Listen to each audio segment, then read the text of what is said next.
Next on HBO. A free-spirited woman leaves her husband behind. Susan Sarandon and Natalie Portman star in Anywhere But Here. Next on HBO. We may have won the battle, but they will win the war! Ha! Move out! Greetings, Leonidas. Greetings, messenger. What the hell was that? And open-mouth tongue kisses for the men. It's madness. This is Sparta!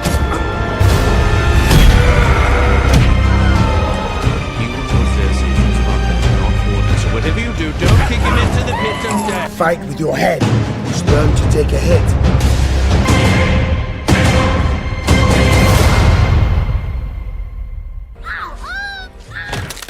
If you're not the police and not under arrest. It's been a while since we used the door. But they've noticed the life we live. Just go on a little walk and they wouldn't notice. What's going on? I think you could go on like this forever. There are always consequences. Who are these people?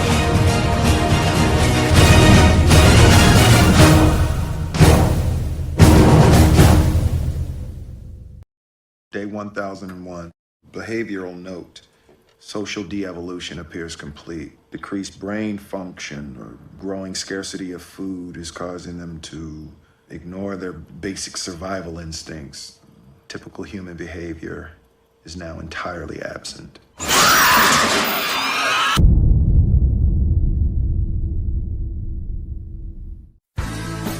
Tonight, it's on HBO. At 8. A Last Man Alive Doctor Saves the World. Will Smith, the premiere of I Am Legend. At 10. World Championship Boxing Live. Klitschko vs. Rahman.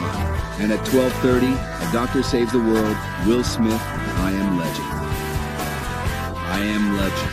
World Championship Boxing. And I Am Legend. HBO is on tonight.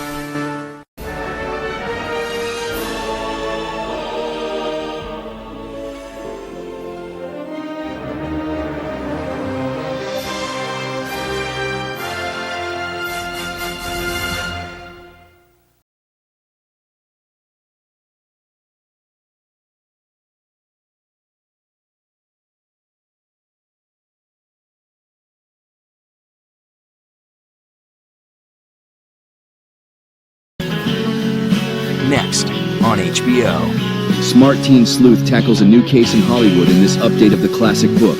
Emma Roberts, Nancy Drew. Next on HBO. If you're not the police and not under arrest. It's been a while since we used the door.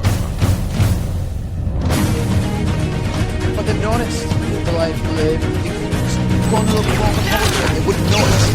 What's going on? I think you could go on like this forever. There are always consequences. Who are these people?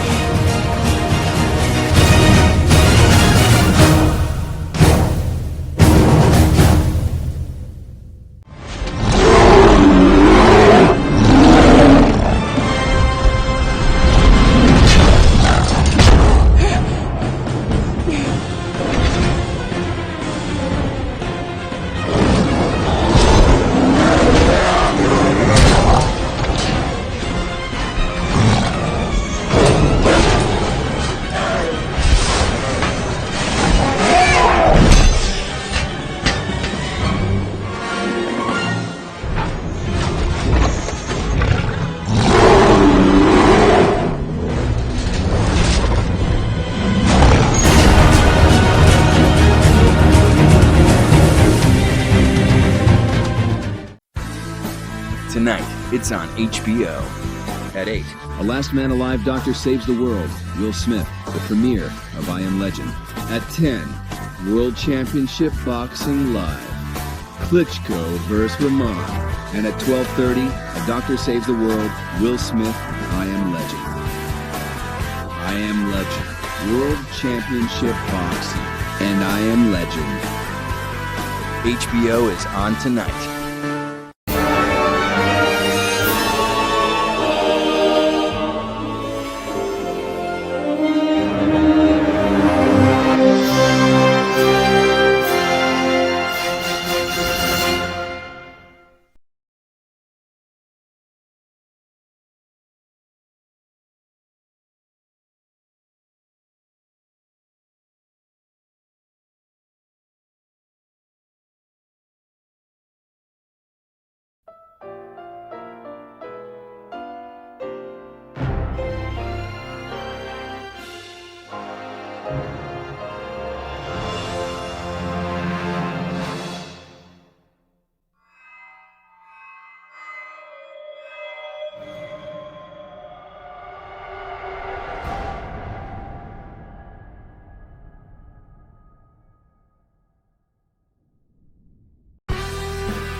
Next on HBO.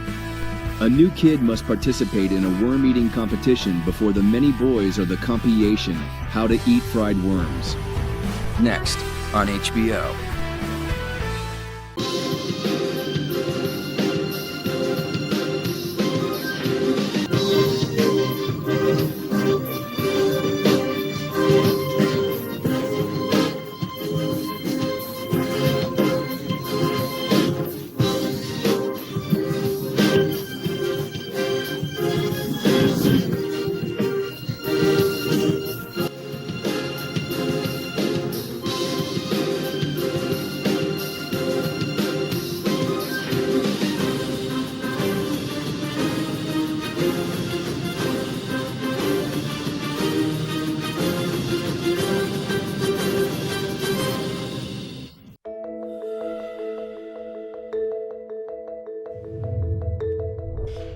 Things are kind of delicate right now. As his family's priesthood holder, I have to take most of the burden on my shoulders. My testimony gives me faith in my path. I hope my son Ben will one day follow me in living the principle. I can see he has it in him. Sometimes a father can see his son's destiny.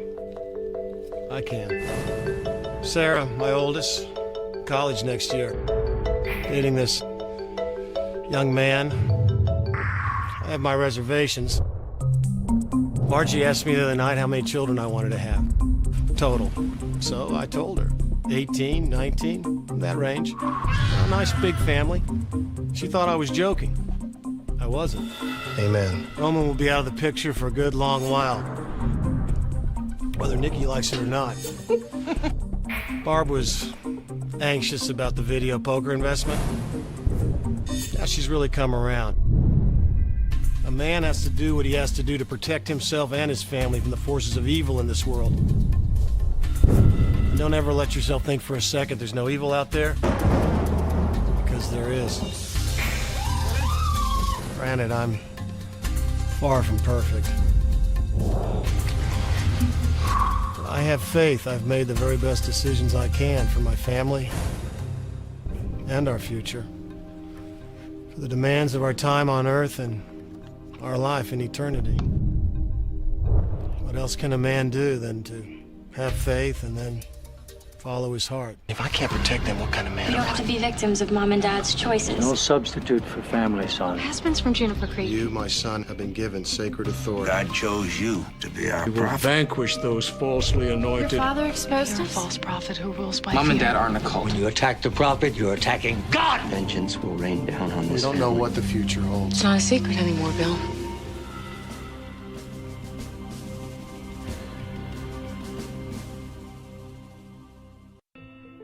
Sir, last night I read the DOD announcement about EFC Phelps. I would be honored to escort him home.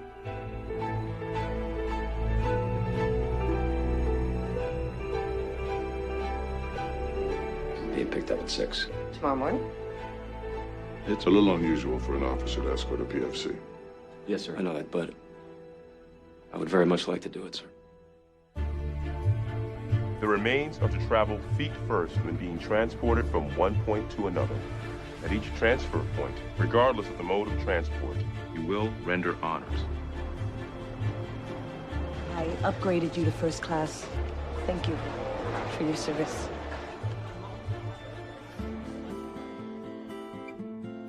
It's weird though, sir. Like without me telling anyone. They all know. This one's for the faithless, the ones that are surprised. They're only where they are now, regardless of their fight. This one's for believing, if only for its sake. Come on, friends, get up. I want you to have this.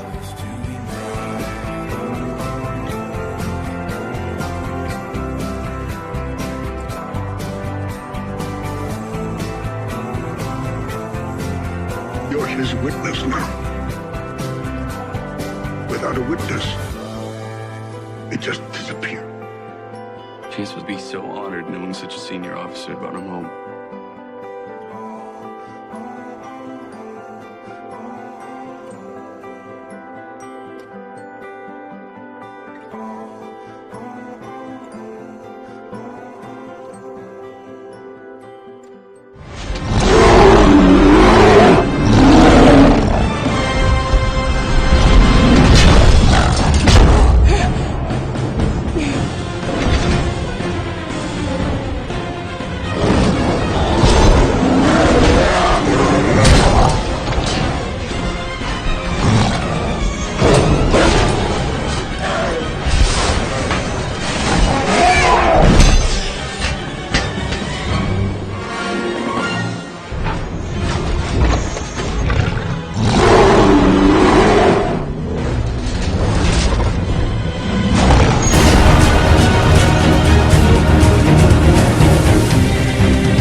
You're not the police and not under arrest. It's been a while since you used the door. But they've noticed the life we live. You can just go into the wrong and they wouldn't notice. What's going on? Think you could go on like this forever? There are always consequences. Who are these people?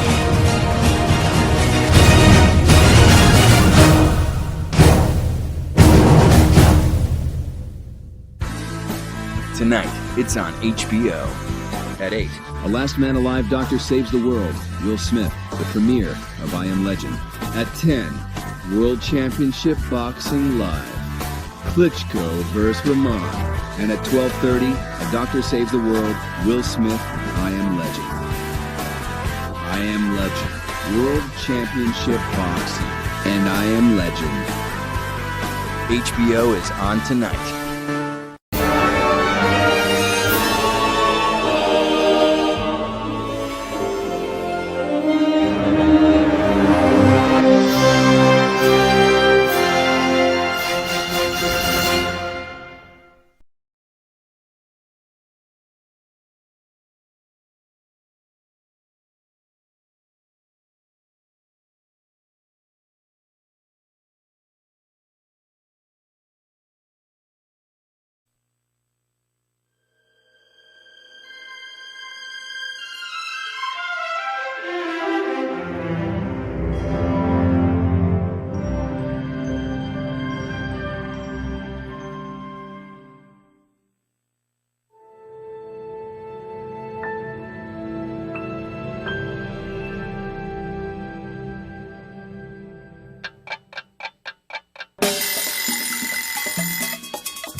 Next on HBO. The rogue CIA agent who is still in search of his identity, Matt Damon stars in the Bourne Ultimatum.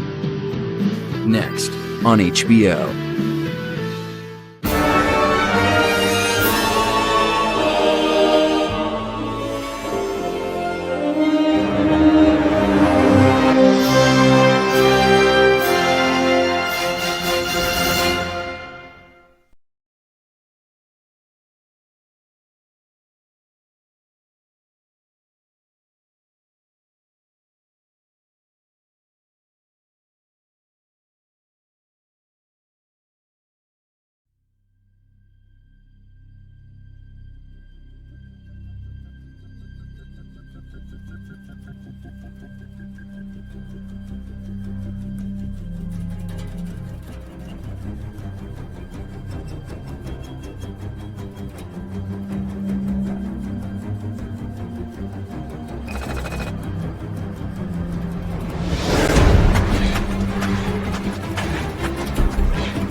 Через 5 минут ответью платформу. Пассажиры.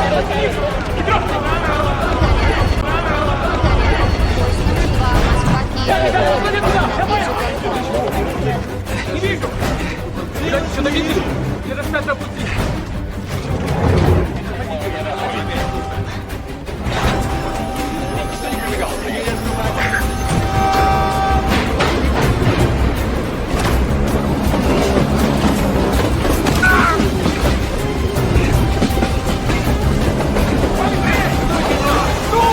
Подозреваемый стоит на автогонке, направляется к Киевскому вокзалу. Повторяю, подозреваемый...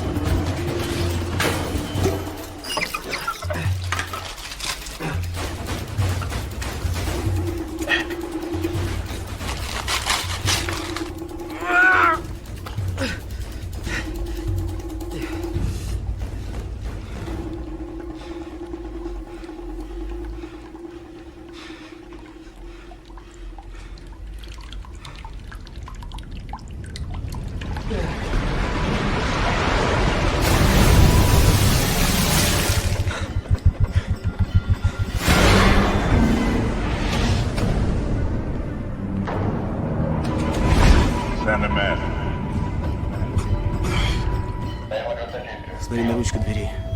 Я открываю. Доставай пушку. Will you commit to this program? Commit to this program? I can't.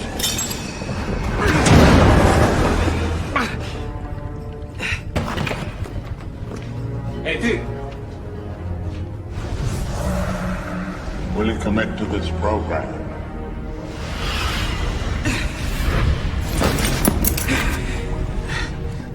Руки давай!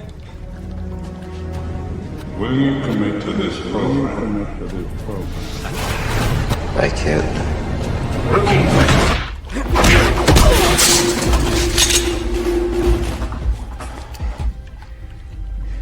Не стреляй. У меня нет оружия. Дай радио.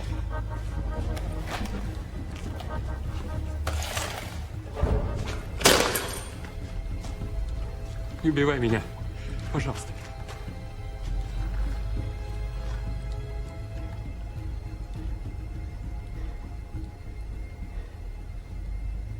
Я не хочу тебя убивать.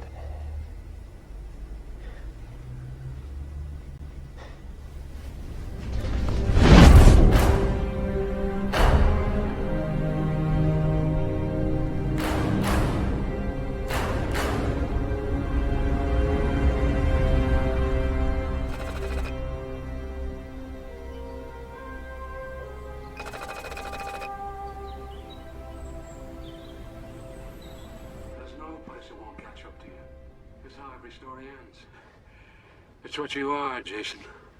A killer. You always will be. Go ahead, go on, do it. Do it. She wouldn't want me to. It's the only reason you're alive. Who is she?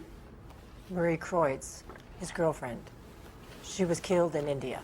Director of Operations Ward Abbott arranged it.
The show you have just seen is available anytime on HBO On Demand. Next on HBO. Big, loud, and full of testosterone-fueled car fantasies, Shia LaBeouf stars in the science fiction film Transformers. Next on HBO. Day 1001. Behavioral note. Social de-evolution appears complete. Decreased brain function or growing scarcity of food is causing them to ignore their basic survival instincts. Typical human behavior is now entirely absent.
Tonight, it's on HBO at 8.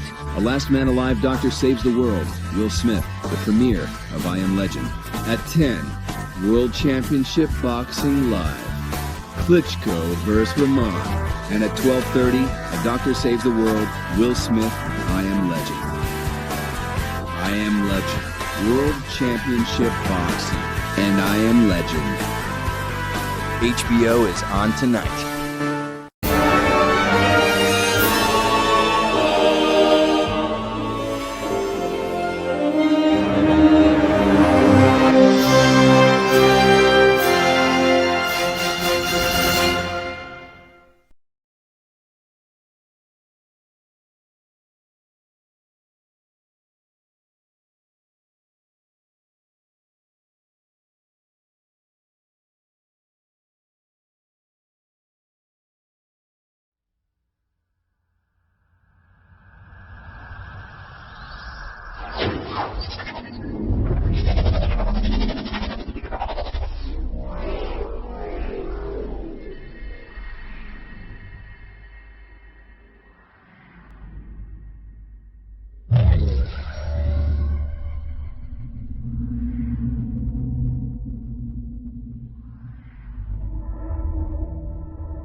Before time began, there was the cube. We know not where it comes from, only that it holds the power to create worlds and fill them with life. That is how our race was born. For a time we lived in harmony, but like all great power, some wanted it for good, others for evil. And so began the war. A war that ravaged our planet until it was consumed by death. And the cube was lost to the far reaches of space. We scattered across the galaxy, hoping to find it and rebuild our home, searching every star, every world. And just when all hope seemed lost, message of a new discovery drew us to an unknown planet called Earth.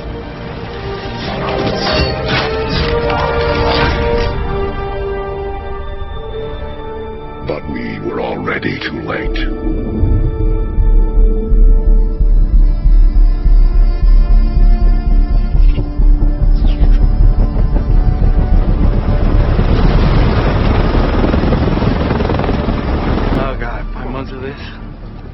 To get a little taste of home. A plate of mama's alligators etouffee. You've been talking about barbecue gators and crickets for the last 2 weeks. I'm never going to your mama's house, Fig. I promise. Pero papi, I'm not going to your mama's house. Gators are known to have the most succulent meat. I understand. Con un poquito de arroz con habichuela. Right. Y unos tostoncitos por el English, please.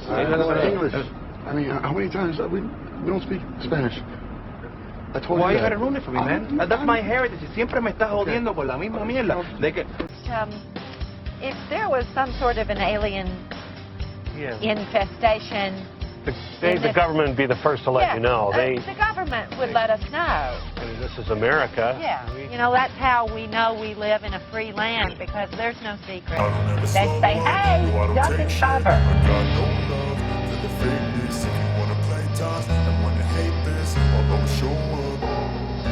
I don't ever slow up, no I don't take shit. I got no love for the fakeness. If you wanna play tough and wanna hate this, I'll always show up and make a statement. I don't ever slow up, no I don't take shit. I got no love for the fakeness. If you wanna play tough and wanna hate this, I'll always show up and make a statement. Everything I do so instinctive and so passionate. Every word I move so descriptive like an adjective. I got a vendetta against people who patented being negative when you should be getting after it.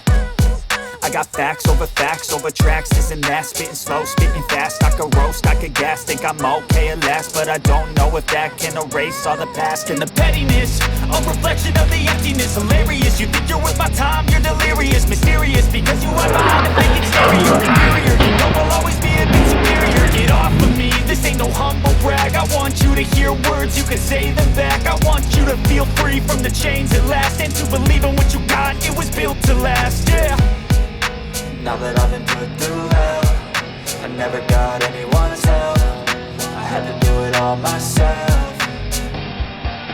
I don't ever slow up, no I don't take shit. I got no love for the fakeness. If you wanna play tough and wanna hate this, I'll always show up and make a statement. I don't ever slow up, no I don't take shit. I got no love for the fakeness. If you wanna play tough and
The show you have just seen is available anytime on HBO On Demand. Next on HBO.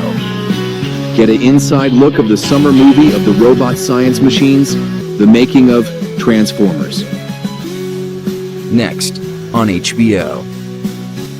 If you're not the police and not under arrest. It's been a while since you used the door. But they've noticed the life we live. You can just go on a little form of culture, they wouldn't notice. What's going on? Think you could go on like this forever? There are always consequences. Who are these people?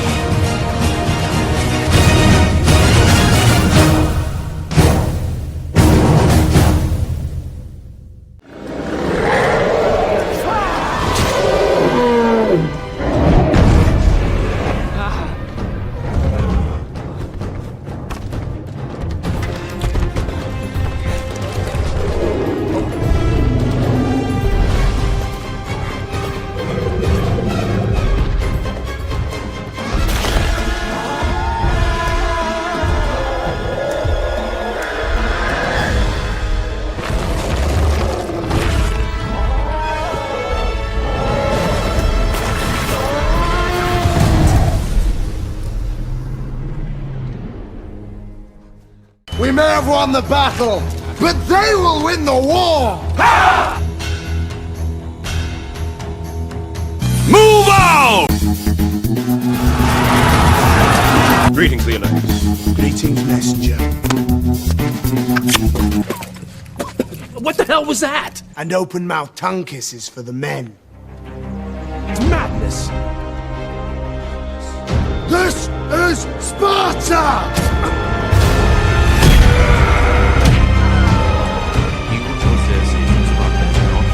Whatever you do, don't kick him into the pit of death. Fight with your head.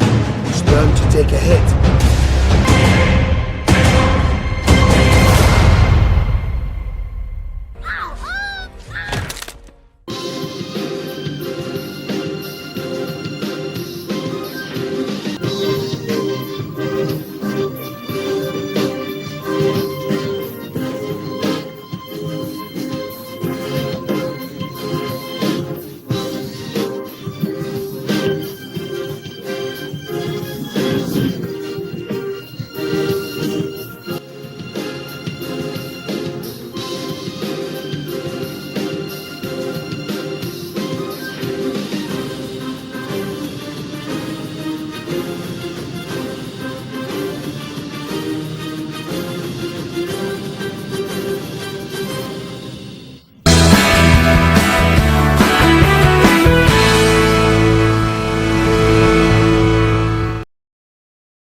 I think everybody likes the idea of taking something that you're familiar with and turning it into something that you're not as familiar with, like a 18-wheeler semi into Optimus Prime. And so that was the beginning.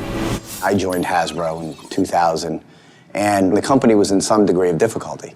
So we were focusing back on our core brands, and Transformers was one of those brands that we began to really rethink about, and how do we reignite this brand for future generations. I was aware of the TV show, I used to watch it with the kids, but I thought this is a movie waiting to come out and be dusted off and to be reinvented as a live-action experience. I'm going to end your hunger once and for all. We were initially really resistant to the idea of doing it because it's something that we had cared about as kids, and that's always kind of it's on the one hand really exciting to take that challenge, and on the other hand you go like, I don't want to screw this up. The first thing that I sat down with the writers was an idea to make this a story about a boy in his car, because that's something everybody can relate to. Bumblebee, head for the underground parking entrance. Transformers were always about robots in disguise and more than meets the eye. And that more than meets the eye could mean more than just the robots. More than meets the eye could mean something about the human characters. But there were very few humans that we could draw from. So it meant coming up with characters that didn't exist before. In the original cartoon, there was a mechanic character who was kind of the basis for Sam.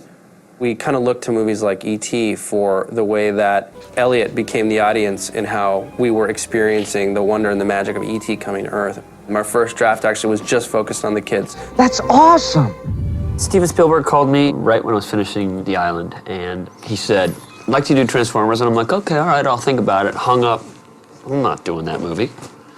That's what I said to myself, I'm not doing a toy movie. I thought about it, and I went to Hasbro in Rhode Island, and they put me through Transformers school. This is the classic G1 Optimus Prime, very much like it was made in the 80s. He had a very simple transformation. Very easy to get from vehicle to robot.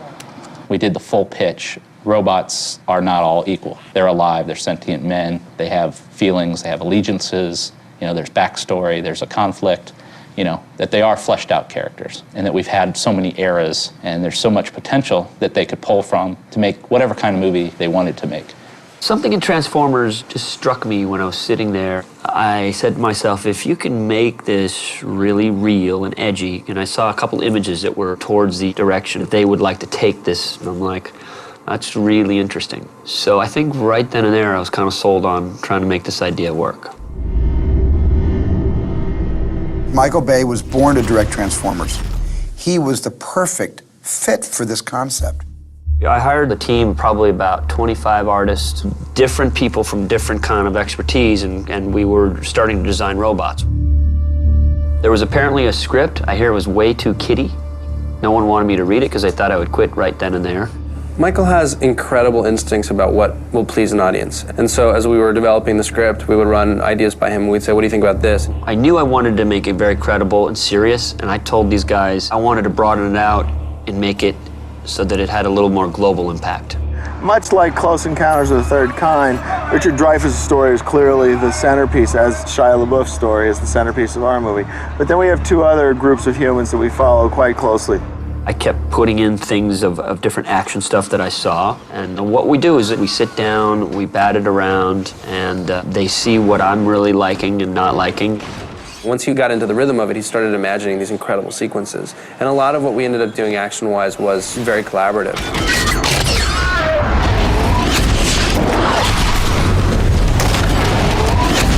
He is the sickest action director on the planet. That is something that he is. He's not Ilya Kazan, and Mike will tell you that.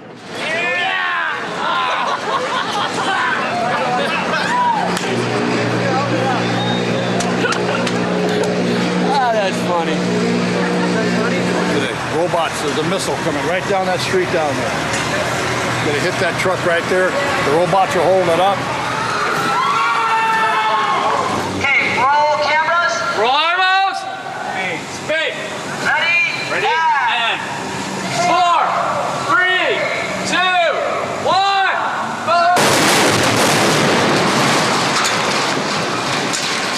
Michael staged huge, logistically complicated scenes of massive destruction and explosions. And even when I was watching those dailies without the actual Transformers there, it was just eye candy.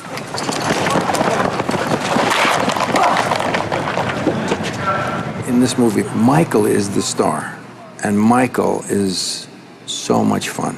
We line everything up with the football. Ready, and hike! And 3, 2, 1, bam! Does that work? Thank you very much. You got the timing? That's perfect.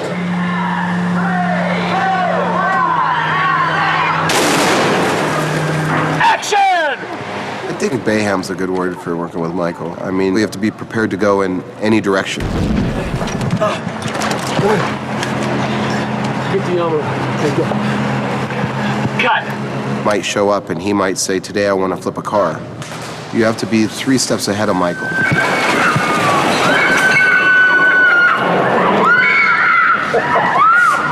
Smells good.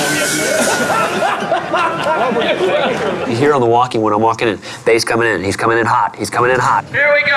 Ready? You know, it's all wired because I'm ready to go. When I come into the set, I want to start shooting. Come on cameras, let's go. He's got a tireless kind of energy, and I understood that that's how he gets into it, and then he's into it. It's like an actor getting into character. Jim, lift him up again and do it again. Do it again. Keep rolling. Daddy. Okay. Oh, God, please don't kill me, please. Keep moving up. Okay. Jim, lift him up again and do it again. Do it again. Keep rolling. Daddy. Mike needs people who can accommodate his needs, and you need to be able to adapt. You can't be the guy who's got the script notes and the ledger, and no, I can't do that, because in the next scene, you can't be that guy. Mike will eat you alive. This ain't gonna... It ain't gonna, trust me, I saw it. I'd stand under it. Trust me, I said. Ready? 3, 2, 1, action!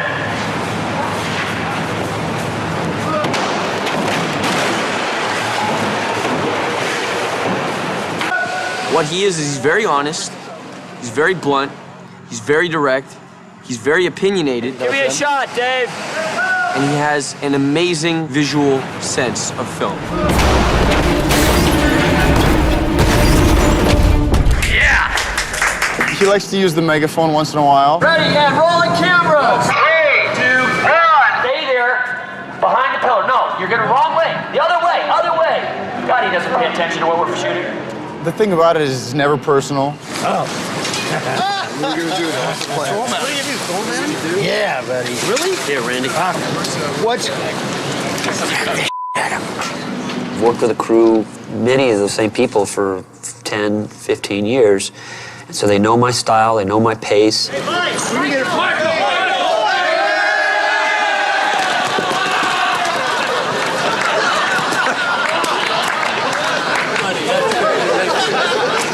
You guys pulled that well. I was like over here distracted.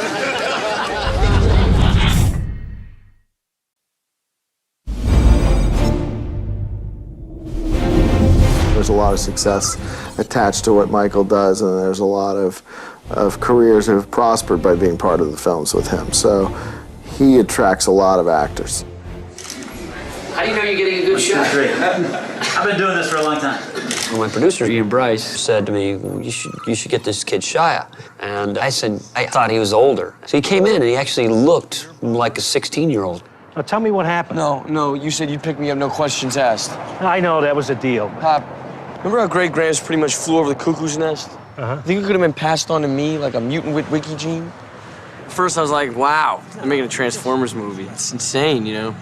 They're gonna mess that up completely. They're gonna screw that up so bad. But when I first sat down with Mike, it was never the discussion of, let's talk about the robots. The first thing he wanted to talk about was, how do we make this real? How do we make these characters come across as honest? Gentlemen, Bobby Bolivia, like the country, except without the Hershey squirts. How can I help you? My son here is looking to buy his first car. What I like about Shia is he's the everyday dude, but he's great at improv, and he's got a great comic wit. Nice bike. Nice, right? It fits me. Shia is one of the funniest people, just naturally. It's hard to get through scenes with him sometimes, though, because he's so good at improv, and he gets, like, funnier and funnier as he goes. I just didn't recognize you. Yeah, well, I mean, that's understandable. You know, I just got back from fat camp. I lost like 80 pounds.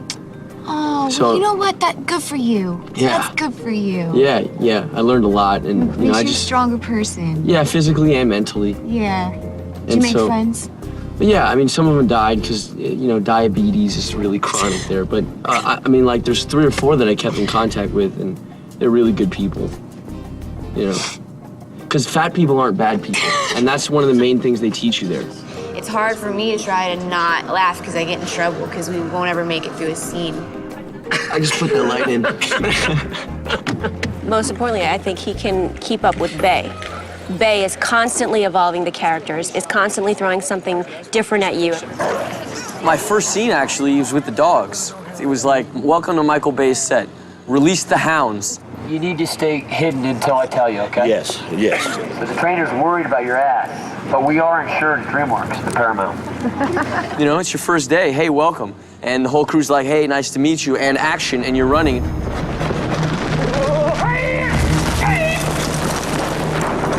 The dogs started getting smart after a while, and instead of stopping a camera, the dogs kept chasing Shia.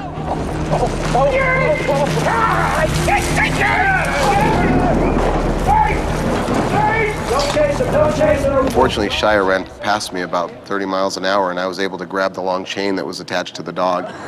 Thank God Shia's a fast runner, all right? Because that thing wasn't stopping. It was going to clamp down on that poor kid's ankle, I'm telling you. That would have been the end of me in this film. It would have been the first day.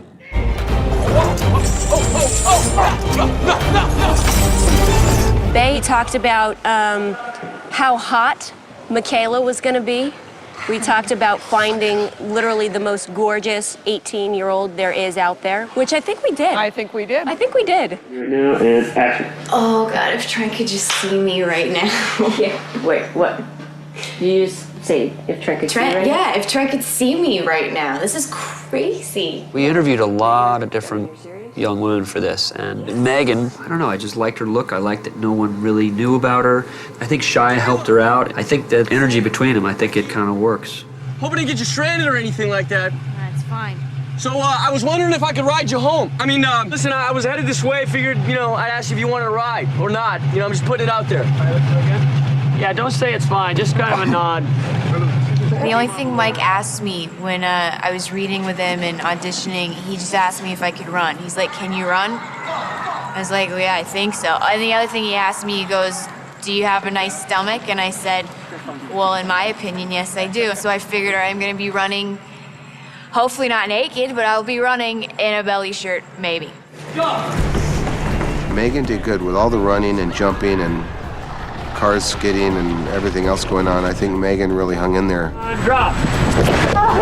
Just from filming, I've put on like almost 10 pounds of muscle. Hey guys, give me a 30 pad right here. 30 pad coming in.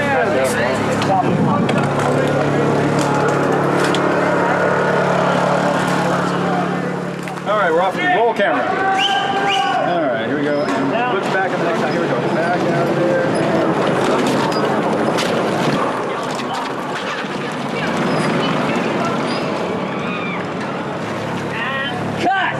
That's good. That's good. Let's go to lunch.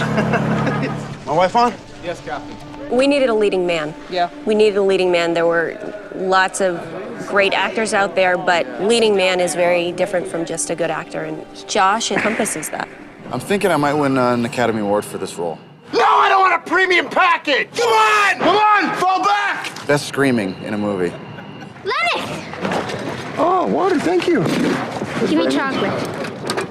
You got chocolate? Say, give me chocolate. You got chocolate? You got chocolate?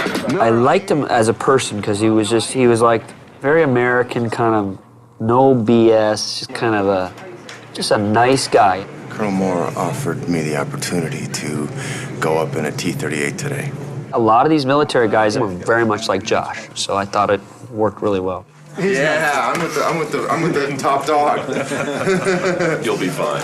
I had to go through about 4 or 5 hours of training, and you know, they basically tell you, okay, this is what's going to happen if you have to eject from the seats. I had to change shorts after I left training. I get to fly in a T-38 today. Not too snug, but not too loose. Hold tight. And that snap rolls from bottom to top. Take a breath, hold it, please. And that's how it sits. I am happy if I get a chance to show what we in the Air Force can do and what great airmen we have.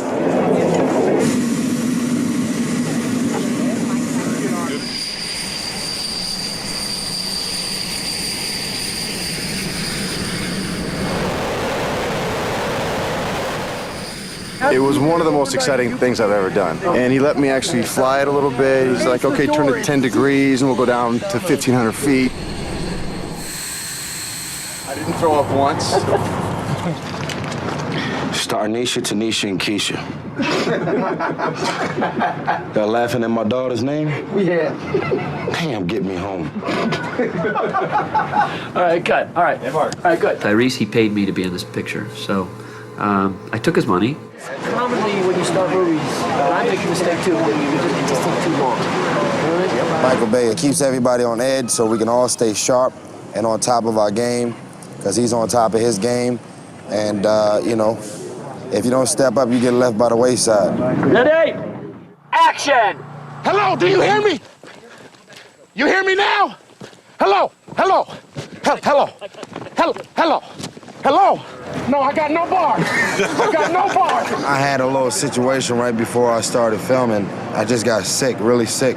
And I ended up missing like the first 3 days of filming.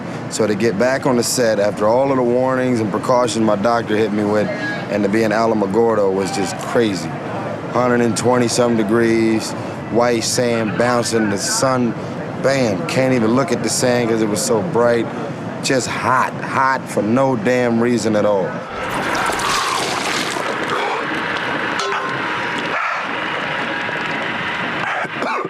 Cut. How was that? Is that good? I've always wanted to work with John Turturro, and I'm really glad I did, and I was intimidated the first day working with him, and I got on with him very well. Rolling. Ready, and action. Your son's the great-grandson of Captain Archibald Wickety, is he not? It's Witwicky. Witwicky? Witwicky. Man to the premises, sir.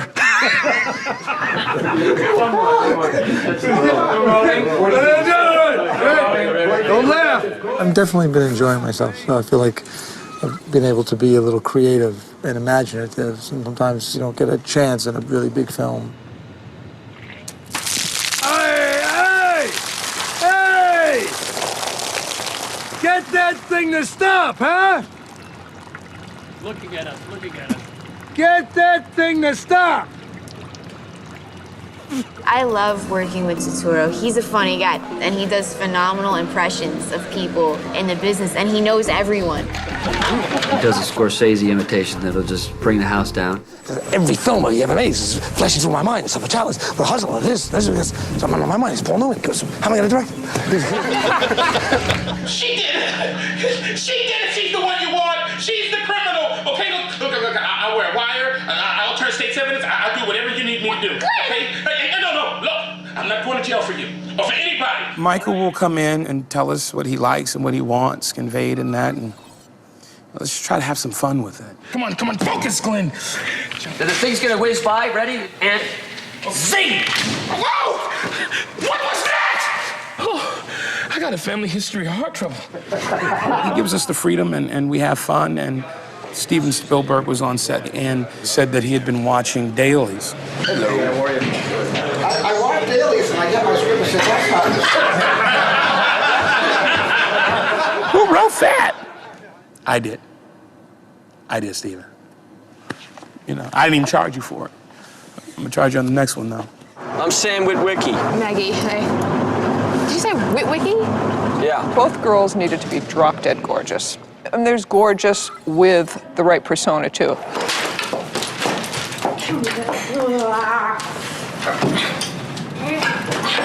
In this film, I wear like 6-inch stilettos, and I have been running away from aliens, keeping up with John Turturro, John Voight, Anthony, the whole gang, in heels, I might add.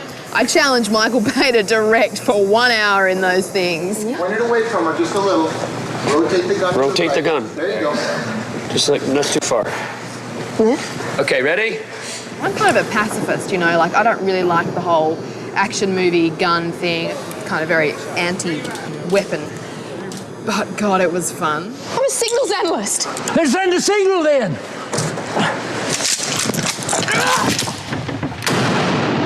Come on, you punk!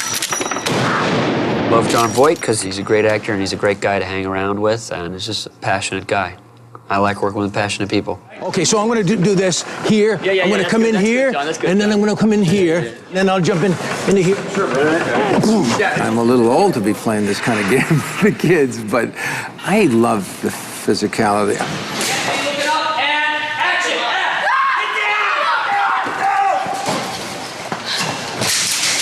I do a roll and tuck with a gun in my hand. It's funny. Everybody says, "Did you see what John did?" And I say, "Hey, fellas, I'm not going yet. I'm still in the game here." Take that moment and make it a moment. Give me one chamber now! John Voight's fast. He outran me, and he was in like penny loafer shoes. I don't know how he did that. I'm making a documentary about John Voight. There he is in all his glory. That's the creature in his natural habitat. Man's a legend. Do a little wave, John. A little wave. A little wave for the camera. Would you be so kind? Both Johns. You talk to both of them, and geniuses, you know? Guys know how to do this.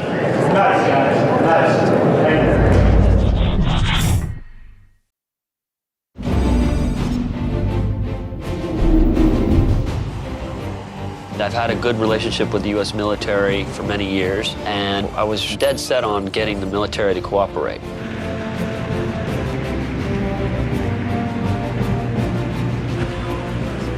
We went through basic training for 3 days at Fort Irwin and just outside of Barstow. Good morning, gentlemen. We have a set call with the Army. Is everybody happy? We took the guys out to the 50 caliber machine gun range. And some of the guys, I don't think had ever even seen a weapon fire, and certainly had never fired one. We were fortunate enough to let them observe the firing, and we put them through a little safety course. Your round will get into place, you'll let it forward, and one shot at a time. Gotcha. Put the first link in like that. Right. Close feature. Yeah, pull it to the rear, then let go. Let go. And then do it again. All right, you ready to rock and roll right now.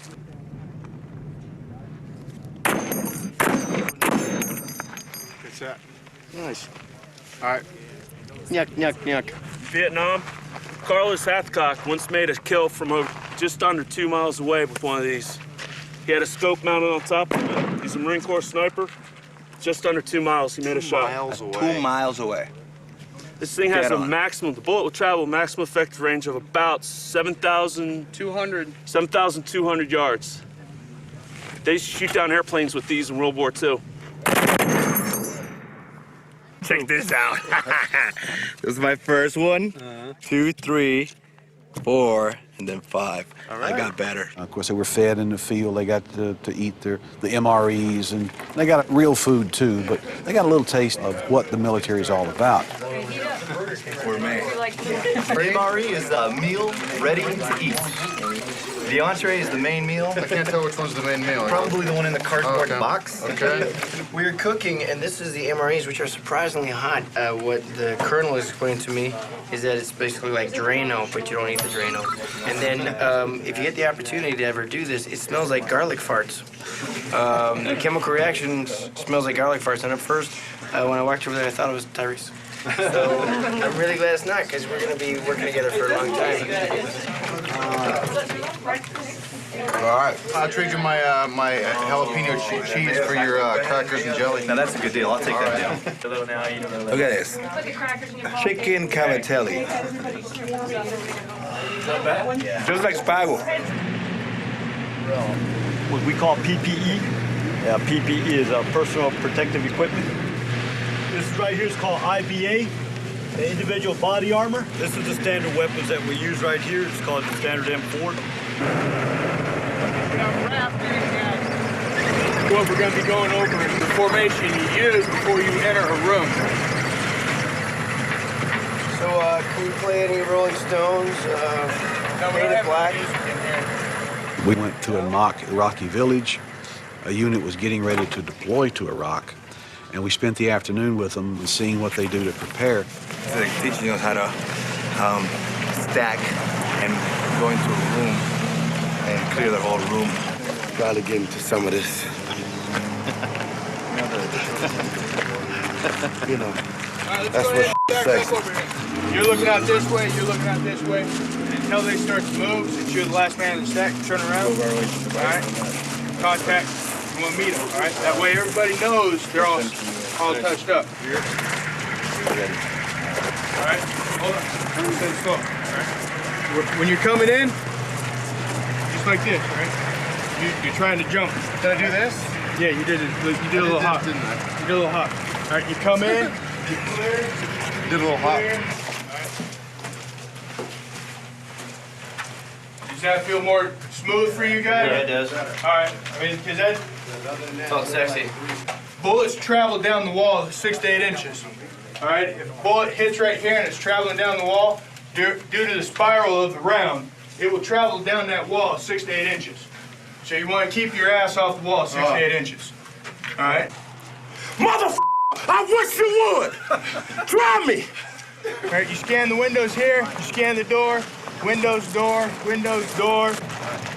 Scan, scan. Freeze! Nobody move! Status! 1 up, 2 up, 3 up, 4 up! All clear! We worked our ass off, and sometimes between breaks we would go, well, where's Tyrese? He was in the van, air conditioning. Hurry up! Everybody is leaving you! People are dying! You are killing them! You really walked away with the respect for the amount of preparation that goes into, you know, being a soldier in the military. Right over here. Great. Awesome. Today is going to be all about an insertion into this village, okay? I get involved in the training phase of the actors and making sure those guys at least are comfortable looking. Move!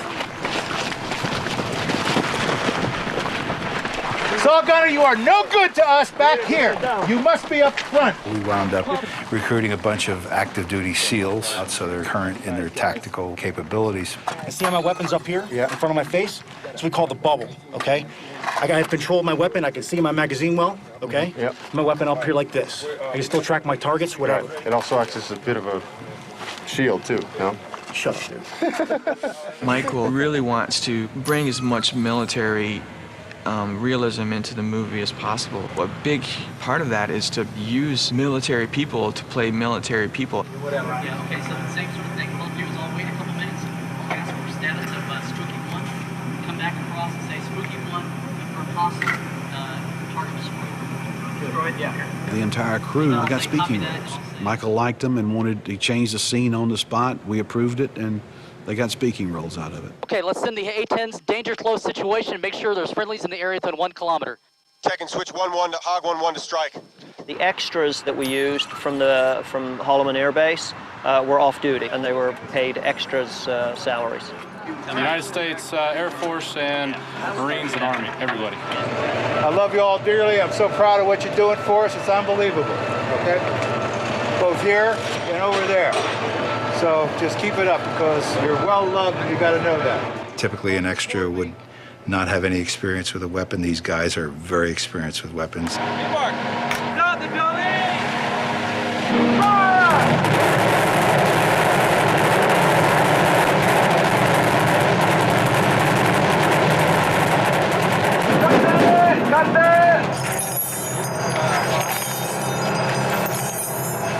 I think I'm going to open you up more. Just go to your right. Go to your right over there. Probably had like 200 military and about 50 stunt people running and scattering, firing, and being chased by tumbling vehicles that were on cables. Ultimately, 0 is our key sweet spot. 0. If I give you a 5, 4, my guys will start firing and moving. Right, gotcha. 5, 4, 3, 4.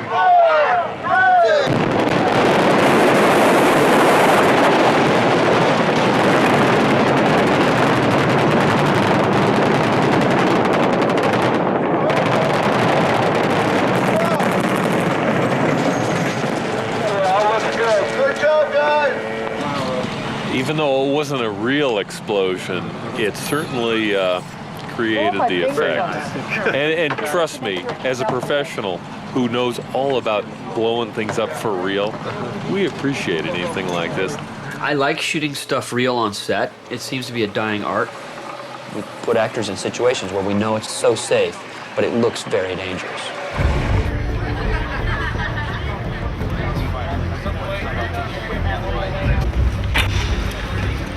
We good? Careful about putting your hands down when you come to that stop. Okay. Moving forward, all right? Weapon is hot. Full load. Here we go, man. Take 2 a hole. Start in the hole. Guys, look it up. Clear it out. Ready, and let's roll camera. Ready, 3, 2, 1, action. Action.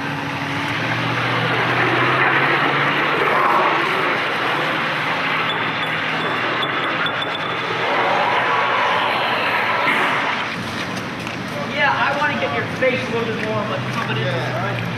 Well, I keep like sliding off to the side right as we're getting up from where we're getting back onto it. It was good. I think it can be better.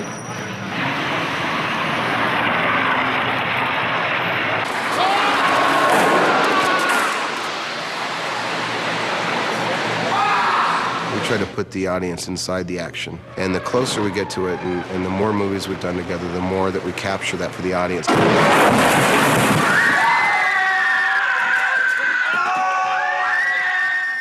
Told Shia, you know, you better get in shape for this.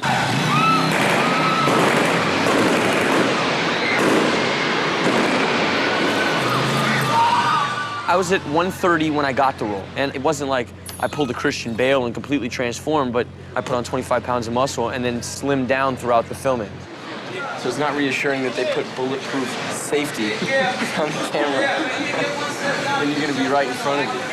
And right there also, you see? They make sure they protect the cameras, but actors, expendable. We had this scene where he's facing off against Megatron. Is it fear or courage that compels you, fleshling? The producer, Ian Bryce, he knows how I like physical stuff, and he says, so we're gonna do that blue screen, right? I said, no, we're doing that real. He's, really? Really? I said, yeah, we're gonna put him out there. They can build Optimus Prime. It's all good, bro. They can blow up the Pentagon. They can't find a way to keep Shia off the ledge. Right, Michael Bay? All right, ready? Yeah, well, just relocate. I gotta tell you, it's scary going out there, because you literally have no safety net, and you just have these silly wires hanging on your hip. And mind you, I would never do this myself, ever, okay? Oh, You're locked in. You can't fall. See that? You're bolted to a steel I-beam with another pole. what I could is I could fall and scrape off the side and then they'd have to pull me up. That could happen. I'm not gonna die, obviously, but I could scrape. You know, this is fear factor. That's all it is. It's fear factor. That's fear factor. It's like this is like people don't die on fear factor. It's another episode of Fear Factor. They do more hairier stuff with Fear Factor than this. You're right. All right, let's do it. Oh, mother! Got it? Kenny, take him around this way, too. Come way out, towards us, to the other way. Towards us. Get the crane. Ready, roll camera. Ready, and action shot. Wide movements. You're never gonna get it! You're never gonna get this Osborne, you know that! I'm never gonna give you the All-Spark! I feel like a fruitcake saying that, Mike. It's a line. Now you can see the robot in the side. Get the robot in the background. Oh, no. Okay. Mike! Yeah? Are these just close-ups? No, they're wide. We see your face. We see your face, and we're showing that it's you, and we're showing that it's not a platform. Because if it's just close-ups, we can do that anywhere. That's lame. Whoa. No. Okay. Oh! I'm done, Mike. My voice is gone.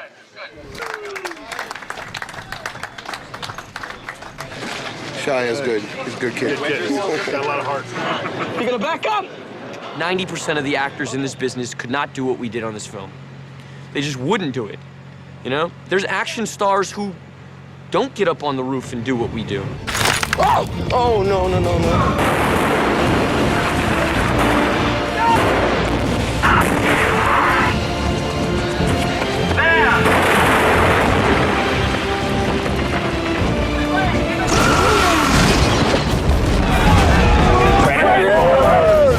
Fight giant robots.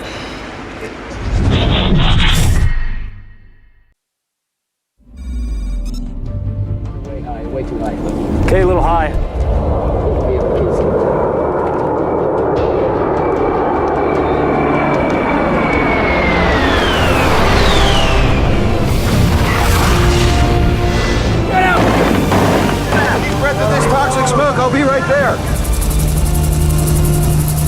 location department on this movie has really excelled. I'm gonna say and fire, okay, guys? You can hear me, right? It required pretty extraordinary sized things, whether it's White Sands. Fire! Orange smoke! Or the Hoover Dam. We're gonna shoot something quick, and we're gonna go to lunch, and then we are going to go downstairs. Or downtown LA. When we finally saw what a 32-foot robot looked against a 2-story house, suddenly you realize you've got to find places that are enormous to make these things feel part of the environment.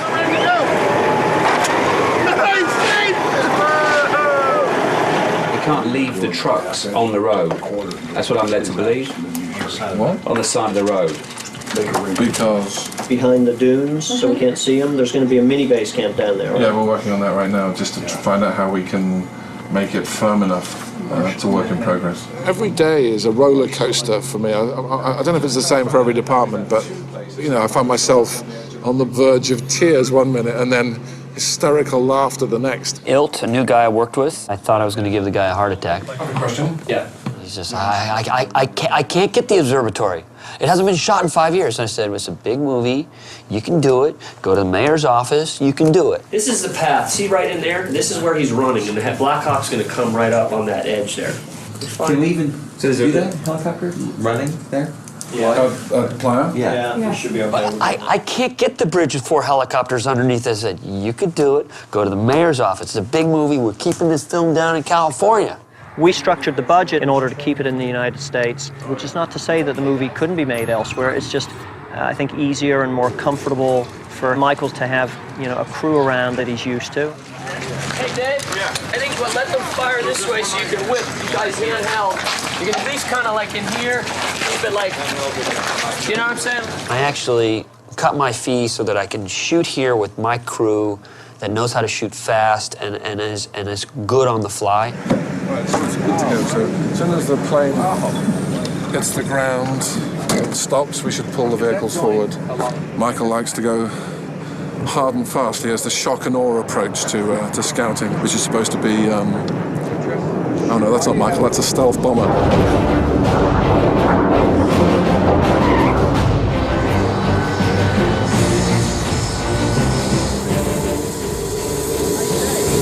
Morning, Michael. Jack. Holloman Air Force Base is an extremely secure base with a great deal of secret goings-on. Yeah. I mean, this morning, we had a guy with an M16 protecting the AWACS because even though they know that they're here for us, they're still very protective of their aircraft. 3 to 1, okay? If the American military is called on, they will fight enemies abroad or even alien robots, if need be. You don't want scrub brush by it, tumbleweed, whatever, okay? I can show you how to get some better shots. What's that little... Driving into the center of White Sands, which is 300 miles. It's not literally sand, it's a crystal. To see that for miles and miles, there's no other place like that on Earth. White Sands missile range was created for the atomic missile tests in the 40s, and we had to make sure that there was no chance of somebody literally stepping on a landmine. So we had to engage the services of an unexploded ordnance company to mine sweep to a depth of 4 feet so that we could build our Bedouin village and then, ironically, blow it up.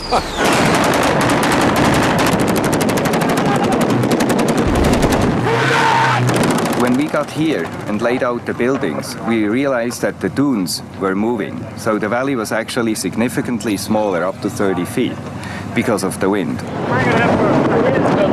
Very hot. We had days 115, 118 degrees. That's the max so far. It could get hotter. That's compounded by the fact that the sand there is really just white quartz that's washed off of the surrounding mountains, and it just reflected like glass. God! Hot! I'm from Puerto Rico, so when I was told careful, New Mexico is pretty hot. Oh, yeah! I go, I'm from Puerto Rico, how hot can it get? It's hot. Almost had a heat stroke yesterday. That's kind of wild. It was hard because they had a lot of gear. And running and yelling and shooting. Because on my sets, it's like, especially if you do military stuff, it's tough. I'm not like a very cushy director in terms of if we're here, because I shoot really fast.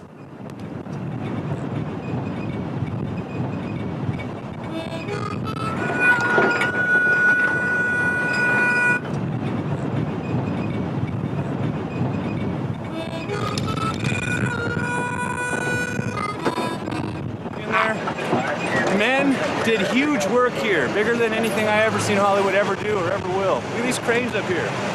We're heading from the top of Hoover Dam down into the turbine area, where it's very, very cool.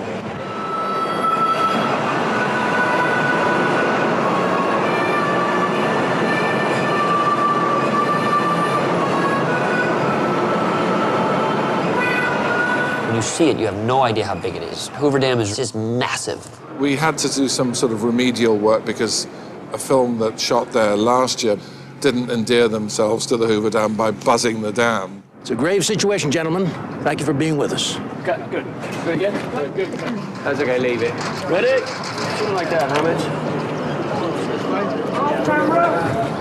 They really weren't into it at all, especially, you know, given Michael's penchant for blowing things up. So we, worked out with the Hoover Dam. We'd get certain hours early in the morning where we could be up on the top of the dam. Got it if you can, brother. Okay. Trying to get back over there. They say it's over there. It's like gold. Okay, here we go. Okay, we're going down. Take those ramps down with us. Push down, push down. Come on, you and me right here. And then as soon as the crowds came around 10 o'clock, we had to then go inside or down below. So we just scheduled our way around it, and it actually worked out fine.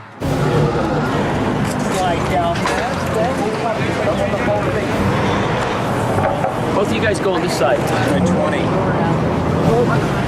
Where's Johnny's tail? You're not puking, are you? The scale of the Hoover Dam was a tall order. There's not many places you could do that because everything there is so gigantic. I think we became very familiar with the architecture, which allowed us to build a set that tied into it.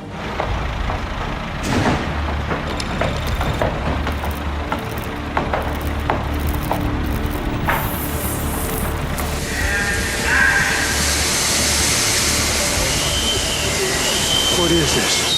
When I looked at this Megatron hangar, this illustration, I'm like, that's the vibe of the movie right there. And it's amazing how one or two illustrations can just set the vibe.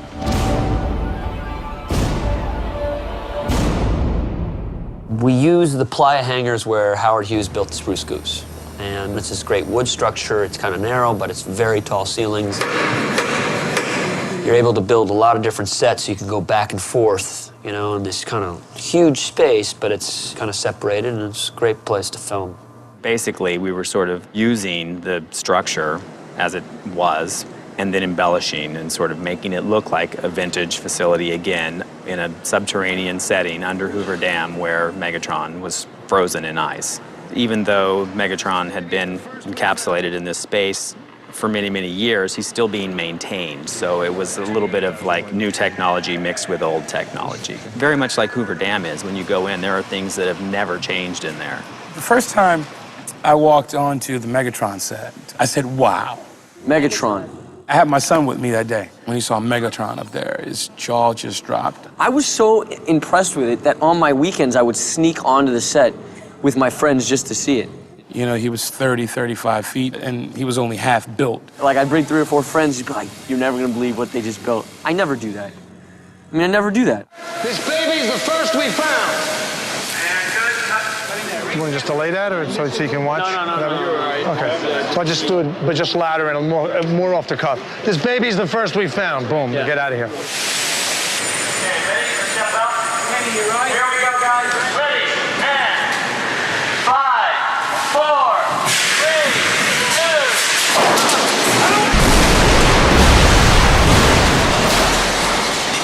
2. The day that I saw that set, I suddenly went, oh Lord, this film is going to be everywhere. That was the first day that it dawned on me that I was shooting a really big American film. I had to shoot in Los Angeles. Now, Los Angeles, they'd give us 4 blocks one Saturday, they'd give us 3 blocks this Sunday, they'd give us those other 4 next a weekend from there, and then we shot at Universal Backlot, and then I shot in Detroit, and I had to all make it feel like it's one place. So you had to keep the scene in your head. I mean, you just had to wrap your head around it.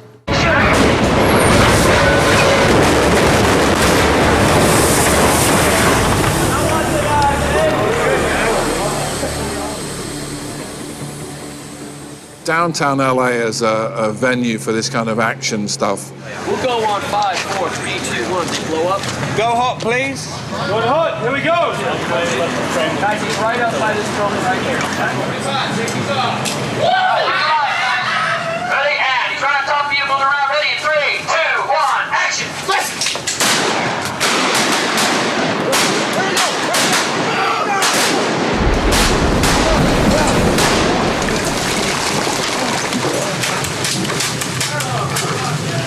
Piece of crap.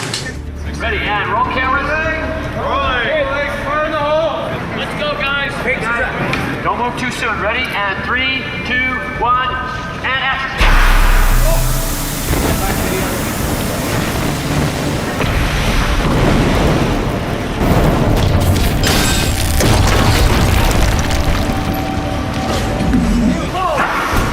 Not yet. Up, up, up.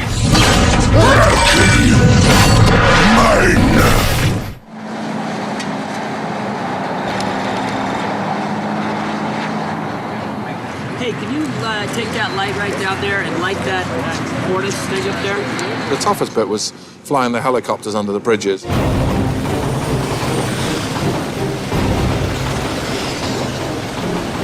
For lots of reasons, not least of which is the Homeland Security thing.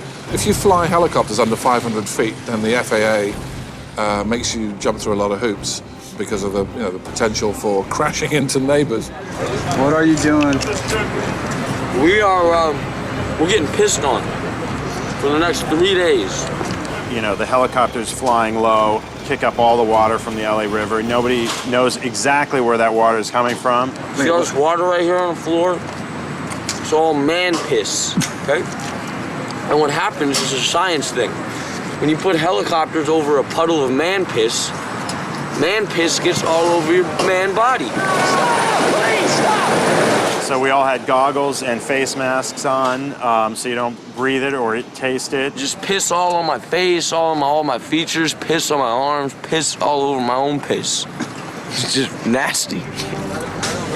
Right, Beaver? Oh, yeah. It's been a location-heavy movie. It's been a great challenge, and it's funny how, the rose-tinted glasses effect applies. I remember I've been on other shows where I finished, I thought, God, thank God that's over. But as time goes by, you sort of somehow mentally edit out the bad bits, and you remember the times when there were bombers flying over your head, or just being out in the sand dunes late in the afternoon in the beautiful sort of evening light.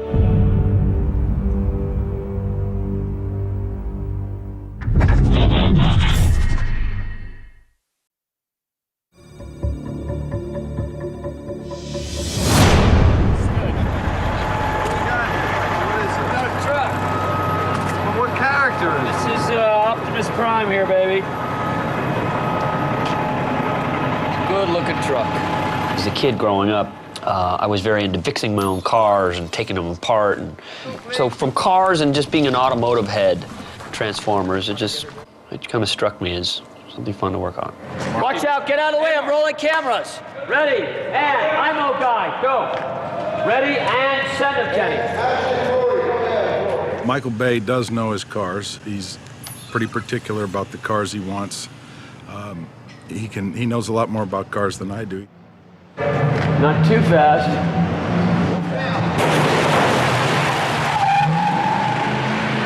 We started last September, October, having meetings with Michael, trying to figure out what the Autobots would be, what vehicles we would use. And we downloaded every picture of every car that was available. We started kind of addressing the major car companies. Listen, when you're making a movie for $145 million, sounds like a lot of money, it was tough to fit this movie in that box. And you couldn't afford to do this movie without a sponsorship, and nobody could come up with what GM has. For us, it is about, the sexiness of their cars. I went to GM and I got into their skunk works there. It's a place, I can't tell you where it is, but that's where they make their stealthy concept cars. But I saw this car. They didn't know what kind of car it was going to be, but now it's the Camaro. And what I liked about it, it kind of had a retro look. It was a muscle car, and then just right then and there, I knew it was Bumblebee. Bumblebee was, in the 80s, a Volkswagen Bug. And his role has always been kind of the younger of the Autobots. We knew that he was originally a Volkswagen and a Beetle, but it was not really an option for Michael because it wasn't badass enough. I just was never going to use the Volkswagen Bug for Bumblebee. It just wasn't going to be in my cars. It just reminded me of Herbie the Love Bug. But we do make nod to it in the movie because if you notice on the parking lot, the Camaro is actually parked next to a Bug. This is a classic engine right here. I sold a car the other day. Oh my God. Gee. Bumblebee, we said, you know, as long as he's yellow, let's find some cues that will harken back to what people remember, but let's not have that be as far as you can go. I think the Camaro, the old Camaro, is really cool, and you know, it's a nice beater car. The quintessential Camaro is a '69. You know, everybody's been a million of them hot rodded, and so I kind of wanted to find that, you know, like the cheesiest version of the Camaro that'd be perfect for this kid's first car. If he didn't have any money, he would never go out and be able to afford a '69. This is a Camaro, 1977 Camaro. Nobody wanted them, nobody needs them, they're hard to find. This one was pulled out of Palmdale, the other two were pulled out of Oklahoma. We're gonna redo them, repaint them, new engines, everything redone so that Kenny Bates can drive the heck out of them for his stunts. So this was kind of like, you know, the perfect dichotomy for the new Camaro when he rescans. Why does he transform back into this piece of crap Camaro?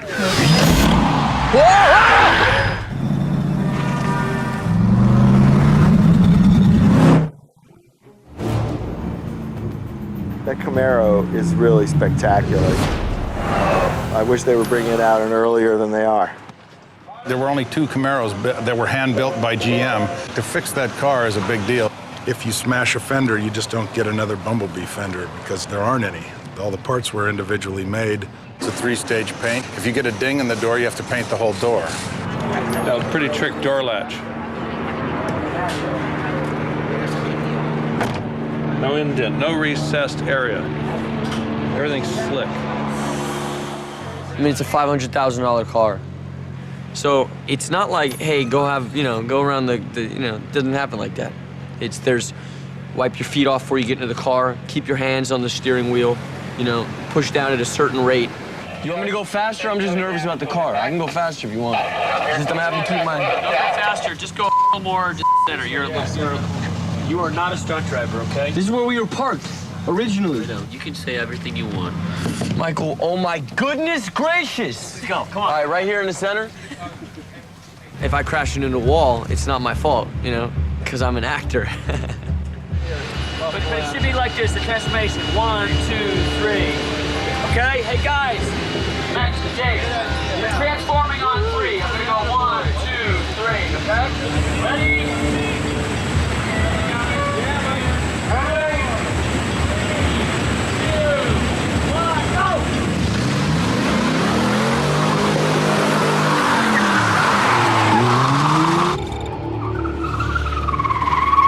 I mean, Jazz is a character that was always a sports car. Now he's not a Porsche 911 anymore. He's a Pontiac Solstice, but he's still a cool sport car. We had a little company do some aftermarket. We made a hard top for it. We put the little ground effects fairings. We put a little spoiler on the back and some louvers on the hood, and we kind of just jazzed it up a little bit.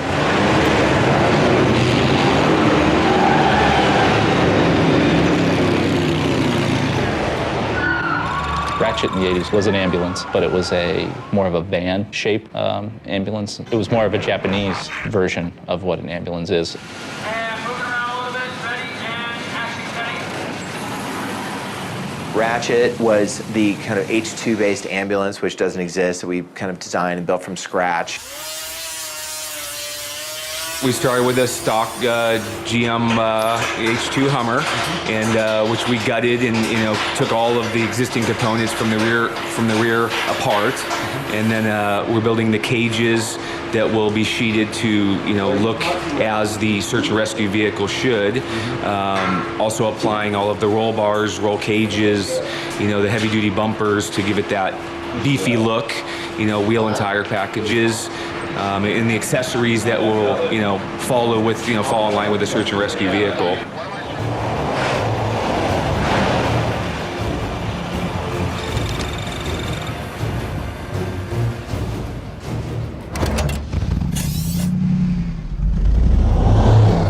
Ironhide was this big, 4500 series GMC. They're brand new, they just came out, and they gave us 3 of them. We got them from the factory black, and I made that tailgate that had the Autobot logo embossed into it, added the stacks and all the running board, and modified the bumpers and stuff. I mean, that truck, unless you're standing next to it, you have no idea. It's like so big, it's crazy. It's like the biggest thing you ever saw. There's Optimus.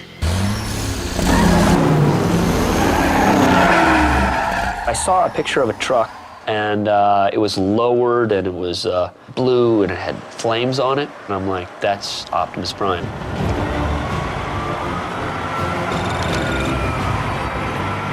With Optimus, we got every car book, every car pictures, it was just all over the walls.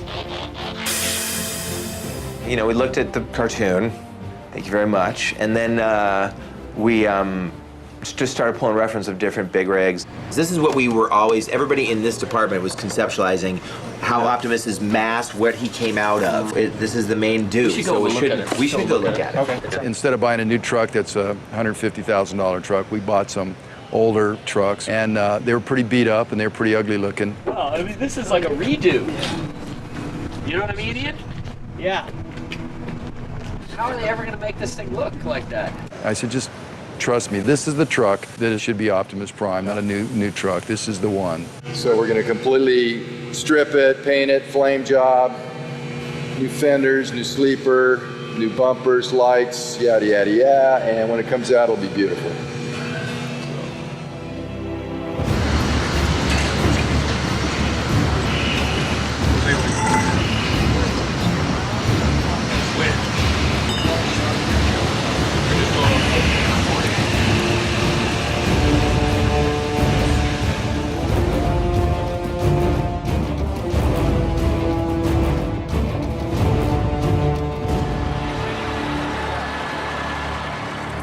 There's been some debate about some of the changes that were made. The flames on the side of the car and the fact that it's a long nose instead of a flat nose truck. I like the flames. And what the flames did when he was transformed, it kind of looked like ribs, and it just, to me, it looked cool. One of the things I've learned is red doesn't photograph well for the feature films. The light being what it is, and it's a nightmare. Michael Bay was nice enough to explain that to me. So we made this compromise where we wanted a red chest, and we did that by the flames so that we could still retain the essence of Optimus being a red truck while, still making it easy to shoot. Just a much more aggressive looking truck. It's like more dual, more homage to Steven. Looks better on a wide angle when it extends back, It's just a much more badass looking thing than a flat fronted, trash truck. And again, it goes back to that thing of when you actually see it and you see what's required of the transformations and the level of detail, we weren't going to be able to have as exciting a transformation with the flat nose. Okay, guys, come on, let's stop admiring the truck. Let's shoot, shall we? This is a truck that I sold on eBay as soon as I'm done with it. Let's set up for this, please. Back to one, Joey. This movie, I had more cooperation from GM than any movie I've ever made. They promised us they'd give us the flood damaged cars, the non-saleable cars, the cars that Michael Bay needs to wreck every day on a daily basis for his food chain.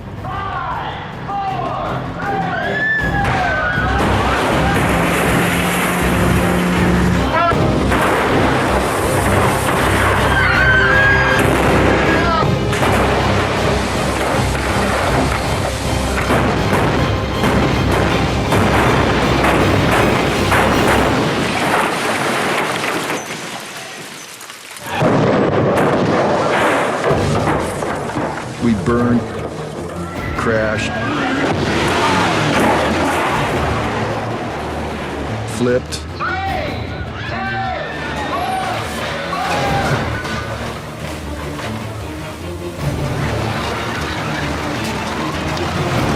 probably close to 200 cars. Yes, I'm gonna try and go to the We had like 30 or 40 cars sent to the shop and stripped the engines and transmissions out and put the pick points on them and the plates on them for us to flip and throw. And we do that all on the day, wherever X marks the spot. We have this catapult, and then we just run a cable out, hook it up to the car, and then we, with the use of high-pressure nitrogen, we can fire. It's the same way a plane is launched from an aircraft carrier. We do this exact same thing, only on a smaller scale, and it's all like portable. And we'll take that anywhere on the set Michael wants to go, and we'll launch cars. Screaming everywhere, screaming. Ready, on, roll camera.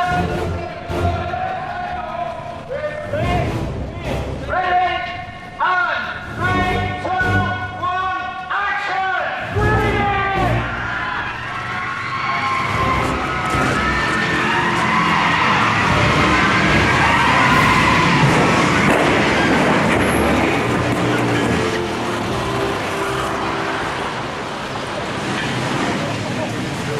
When is that building? Stay out of the building, folks! Don't go in the building! Fred, talk to me, man. Hey, Rick, talk to me there.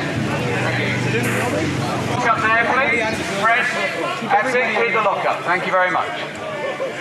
Guys, walk away, please, film crew. Thank you. No one does car chases better than Michael. I mean, they're incredible. Like, they're at Mach 3, and, you feel like you're right in the middle of them. One of my shooting styles is using this little go-kart thing where it goes very fast, like 100 miles an hour, and it's a very small vibrating camera that's real low to the ground and looks like a suicide vehicle. And we use that for anything from running down the street to chasing cars. It's a very powerful tool for getting in and around and close to the action. We use it quite a bit.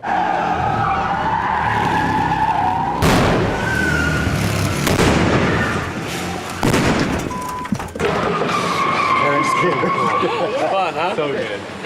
All right, let's not clip it now.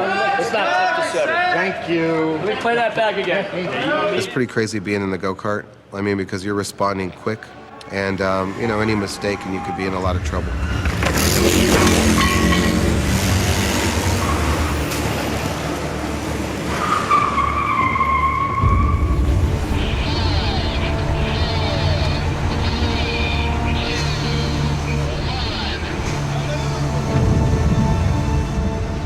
Tell you, I'm never going to be doing another highway chase again because I've now done highway chases till the cows come home. I wanted to transform right under the on-ramp, all right? So the next on-ramp is where we're going to start the transformation. Okay. The highway chase is huge. I mean, we have tumbling cars, we have crashing cars, we've got cars upside down hitting cars, we've got scraping cars.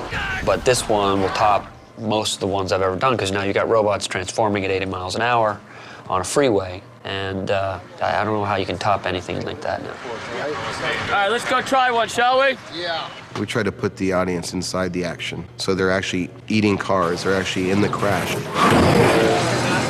Come on, let's go. Baybuster, follow me. Watch out, watch out. Yeah,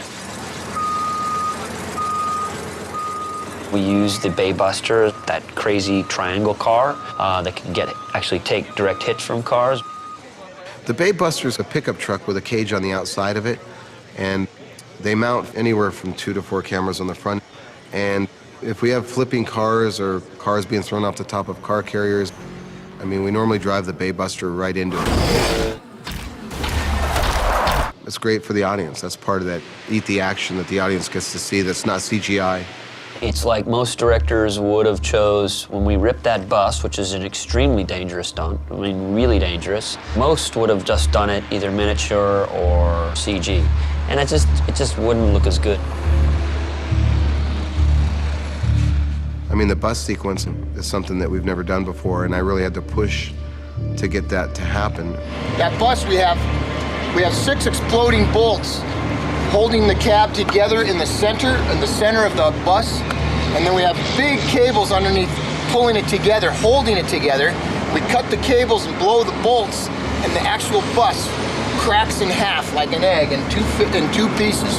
There's a stunt driver and drives the front away because it's going to drop down on another set of wheels so he can still control it. And then the back half has those same cannons in it that we're going to fire at 1100 PSI, 3 cannons, and the back half of the bus is going to flip away. Wow, it's going to be really cool. We're gonna pop the cable, which is the first cable pulling it. Then there's another cable wrapped around him, and it's gonna take about 3 seconds for that bus to pull like that, and then we blow the thing. Once we pop the cable, it's all automatic. Richard, you have the bomb in your hand? Yeah, I have a button on the floor, yes. Okay, so Richard. He wants to be there. Releasing the first cable when the bus comes out from under the bridge and gets into the sun. Come on, we're gonna make this an epic. Come on, guys, let's do this. Let's go. Fuck this. Let's go. Come on. Copy that. Let's go. Come on, guys. Someone get in this charge vehicle and have it started, because we're moving in position right now. Move those cars forward, Kenny Bates. So we put Richard Epper in the bus, and I drove the Bay Bomber and chased it with 4 cameras on the front end. But no one really knew what the bus was going to do. All right, guys. Hey, Simon. Speak to me, because I'm going to go. You got a dead battery in here. Now everyone hears me. Now I'm ready to put on. You'll go, Michael. Okay, guys, here we go. Good luck, everybody.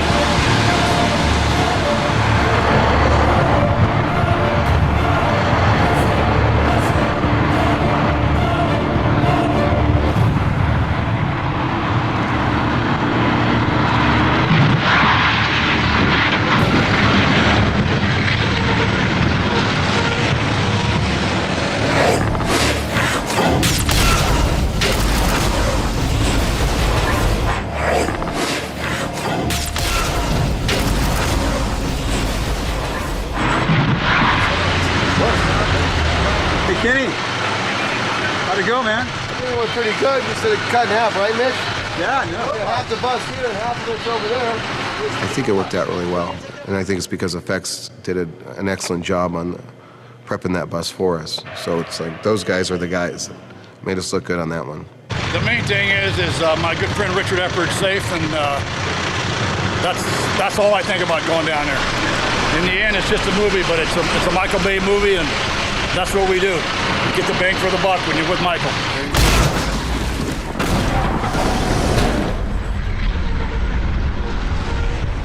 Yeah, actually, no one was hurt on this movie. I mean, we've had a really spotless track record for such a long time, and you know, knock on wood, because by the way, it's just a dangerous business. What we do, what they're doing, is dangerous.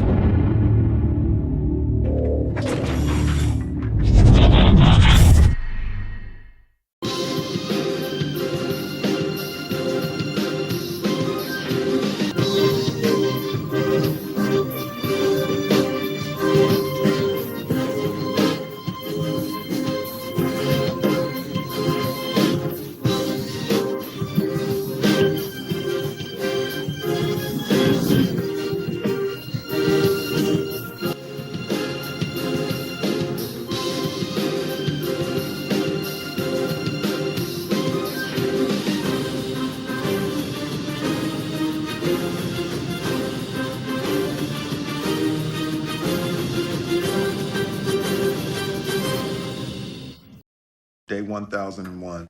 Behavioral note. Social de-evolution appears complete. Decreased brain function or growing scarcity of food is causing them to ignore their basic survival instincts. Typical human behavior is now entirely absent.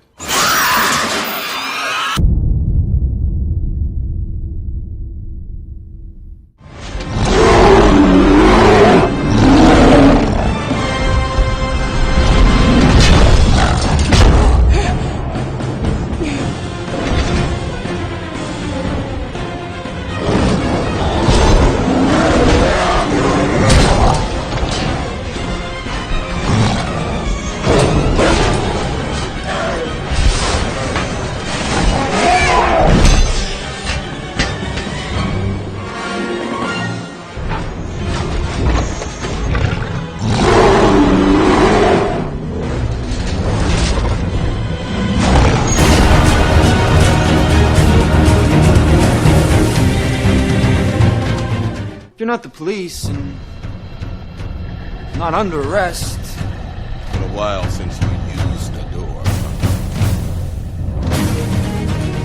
But they noticed the life we live. Go on a little walk on the road, they wouldn't notice. I think you could go on like this forever. There are always consequences. Who are these people?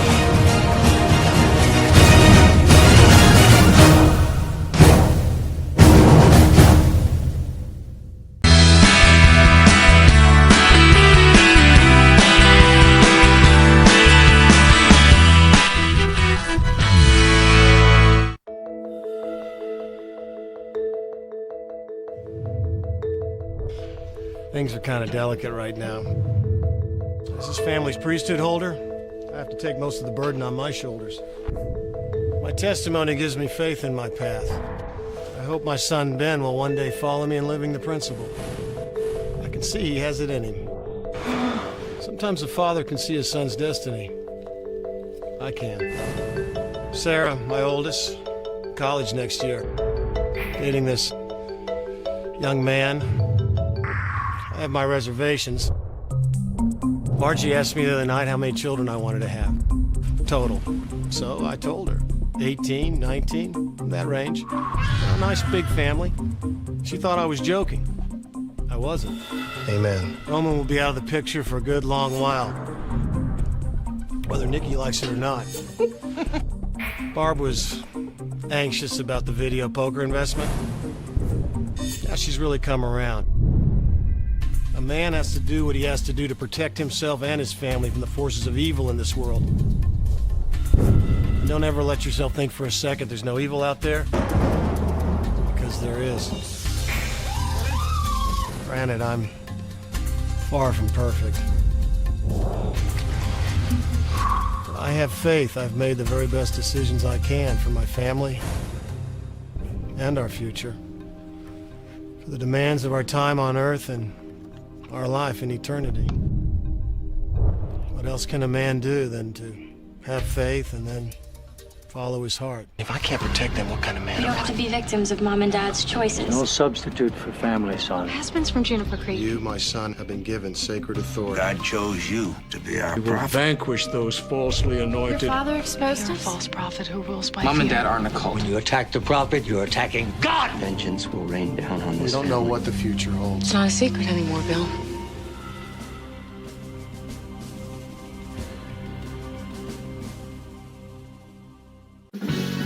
Next on HBO. They kept the boxing in the soul. World Championship Boxing live. Vladimir Klitschko versus Hasim Rahman. Next on HBO. All right. On your mark. Get set.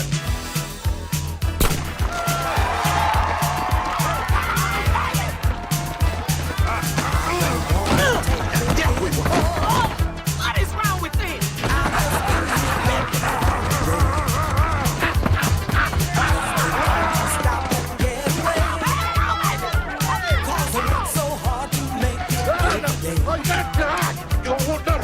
Get that sucker out! What the? Hey, I got him! I'm going! Oh no! Shut up! Shut up!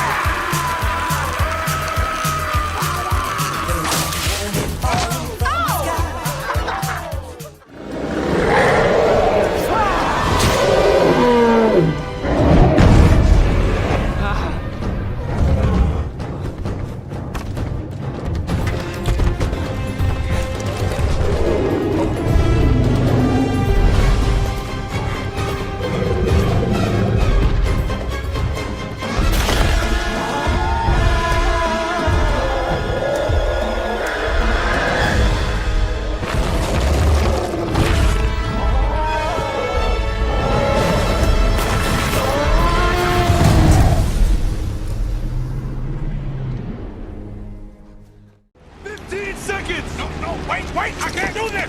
Sure you can! No, I can't! Really? It's not the jump you're afraid of! The hell it's not! You're just afraid your chute won't open? and you'll show up at your own funeral as a Denver omelet. No, I'm pretty much just worried the chute won't open. No, no. Man's got some lungs. Huh? Let's hit the sill. Geronimo! Oh, yeah, beautiful! Sir, last night I read the DOD announcement about EFC Phelps. I would be honored to escort him home.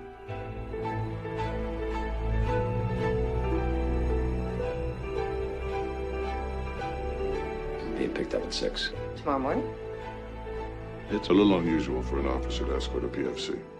Yes, sir, I know that, but I would very much like to do it, sir. The remains are to travel feet first when being transported from one point to another. At each transfer point, regardless of the mode of transport, you will render honors. I upgraded you to first class. Thank you for your service.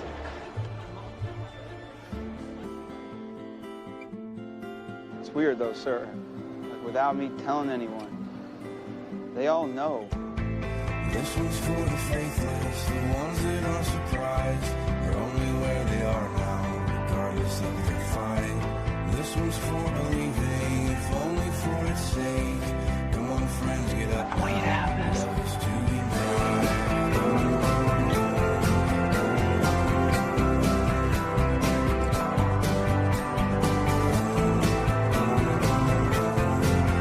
You're his witness now. Without a witness, it just disappeared. Chase would be so honored knowing such a senior officer brought him home.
And now, HBO Sports presents World Championship Boxing.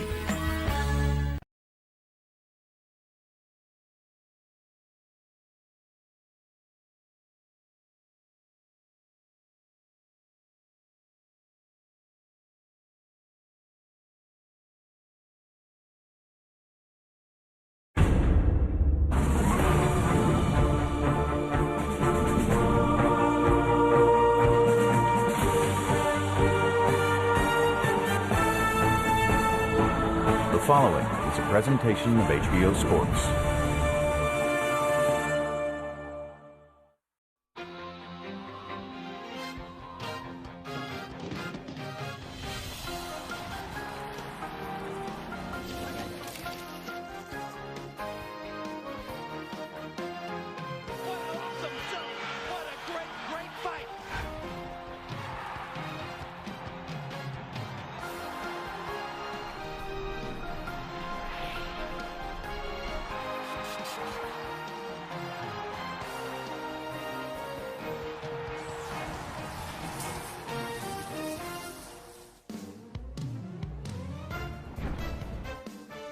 From Mannheim, Germany, it's the final edition of World Championship Boxing for calendar year 2008.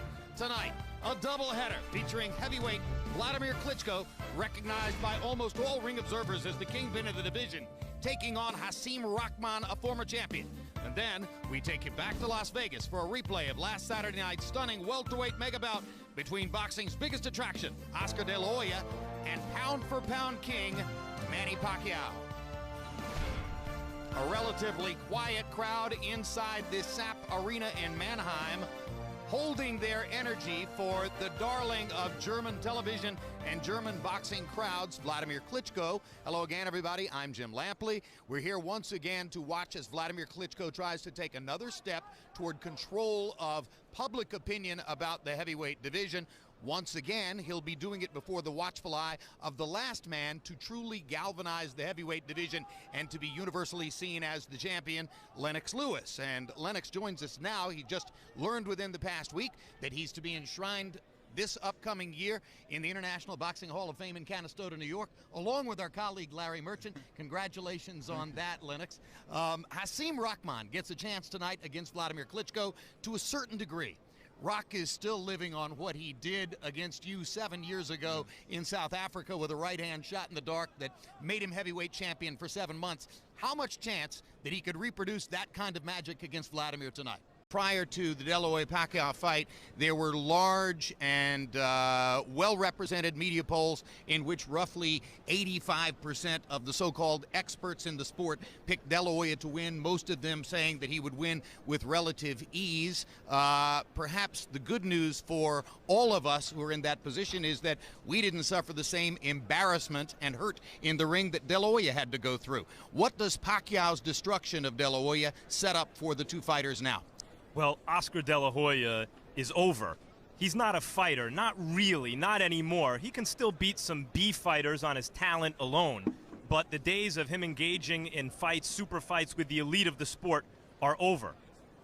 A lot of the reason he's not a fighter anymore is because Manny Pacquiao convinced him that he's not a fighter anymore. Not only should Pacquiao now be compared to the likes of Hank Armstrong, which you did throughout the fight, Jim, during the broadcast, but also to Roberto Duran and all the other uppermost echelon, all-time great pressure fighters boxing has ever seen.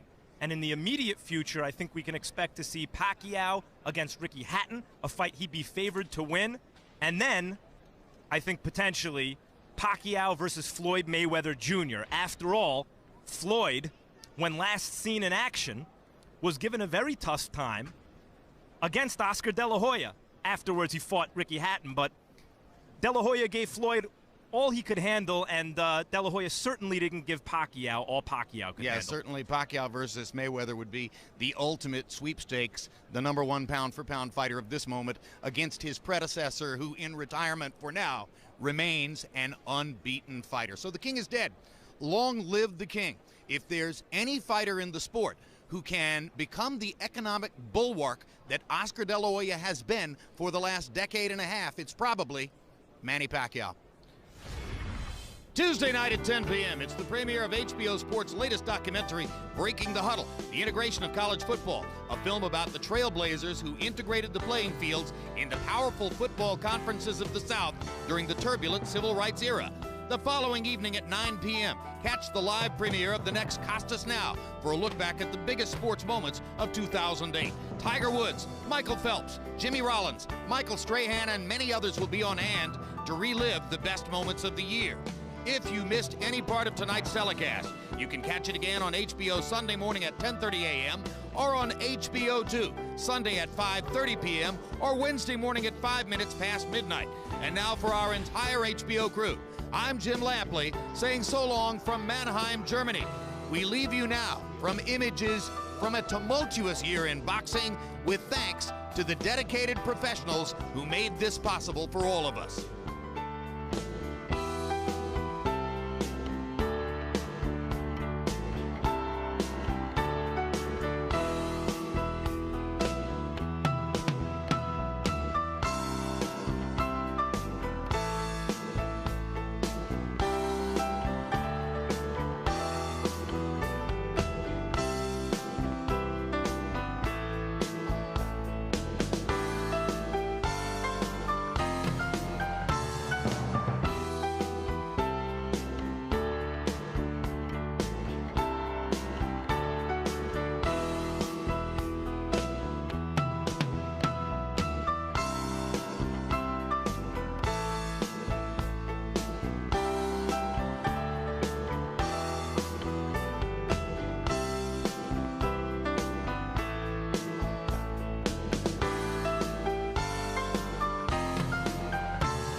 This has been a presentation of HBO Sports.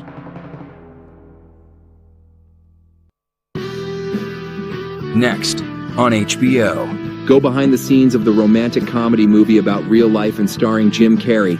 HBO First Look, Yes Ma'am. Next on HBO. 15 seconds! No, wait, I can't do this! Sure you can! No, I can't, really! It's not the jump you're afraid of! The hell it's not! You're just afraid your chute won't open, and you'll show up at your own funeral as a Denver omelet! No, I'm pretty much just worried the chute won't open! No! Man's got some lungs! Let's hit the sill! Geronimo! Oh, yeah, beautiful! Tonight, it's on HBO. At 8, A Last Man Alive Doctor Saves the World, Will Smith, the premiere of I Am Legend. At 10, World Championship Boxing Live, Klitschko vs. Rahman. And at 12:30, A Doctor Saves the World, Will Smith, I Am Legend. I Am Legend, World Championship Boxing, and I Am Legend. HBO is on tonight.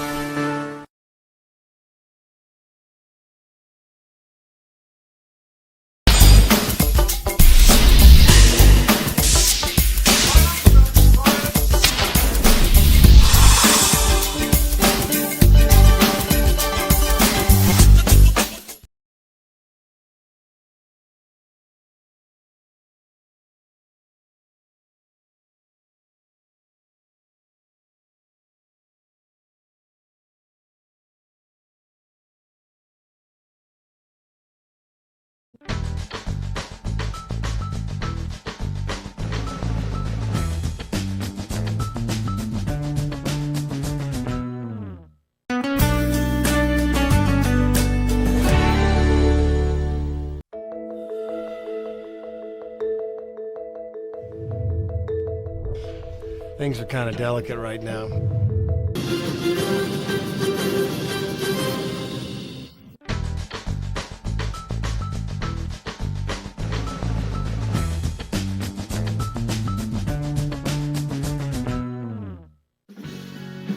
Next on HBO. A psychological holds the form of the supernatural ultimatum theft against the world. Will Smith, the premiere of I Am Legend. Next on HBO. Edward, what are you so afraid of? Just because I told you my story does not invite you to be a part of it. Oh, like the lady in the bar? It's different. Tell me how it's different. Because it is! How is it different? You have no fucking idea who I am. I built $1 billion business up from nothing. Presidents have asked my advice. I have dined with royalty. And I'm supposed to make out like what? This trip was supposed to mean something to me? Like it was gonna change me?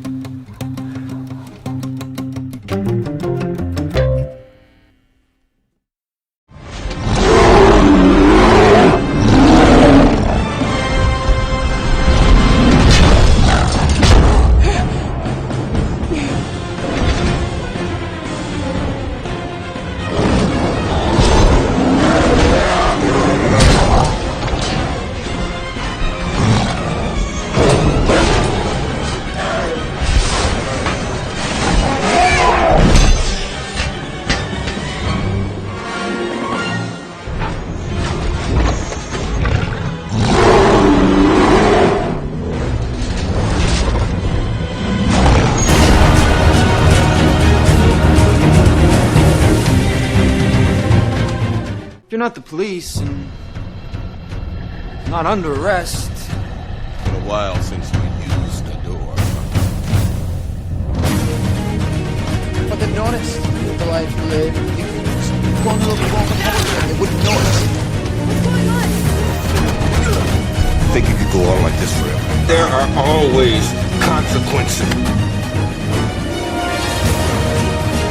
Who are these people?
courage, greater sheer guts. This is boxing at its best.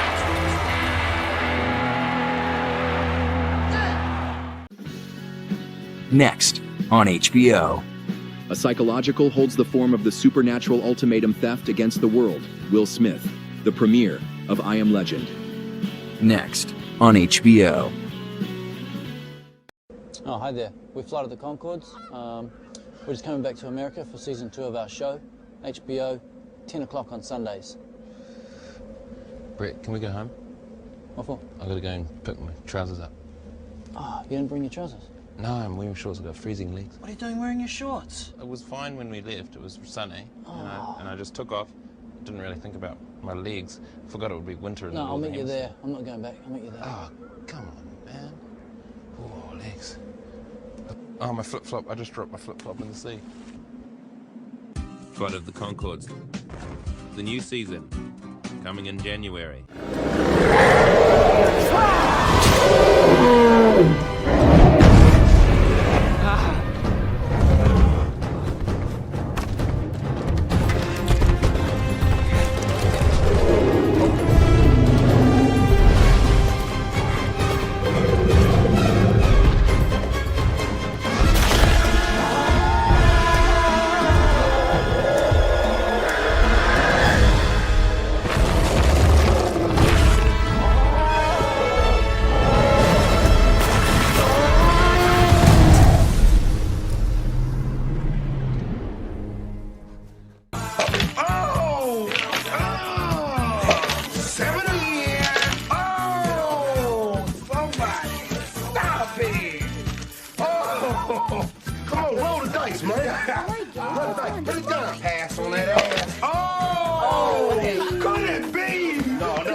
Right there. Man, nigga, this ain't Monopoly. Hey, man.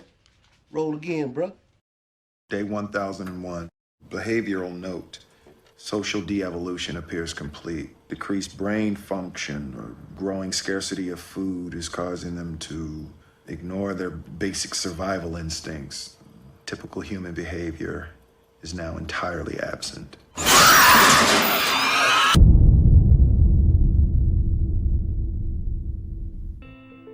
Sir, last night I read the DOD announcement about EFC Phelps. I would be honored to escort him home.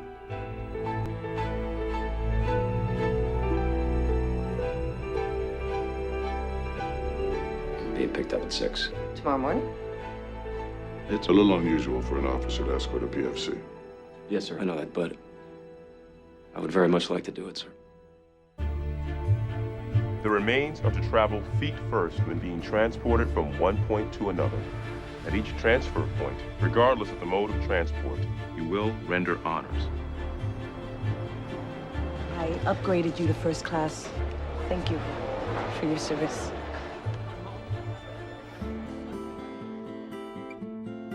It's weird though, sir. Like without me telling anyone. They all know. This one's for the faithless, the ones that are surprised. They're only where they are now, regardless of their fight.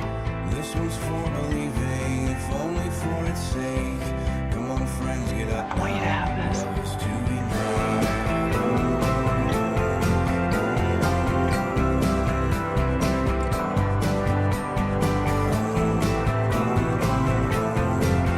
You're his witness now.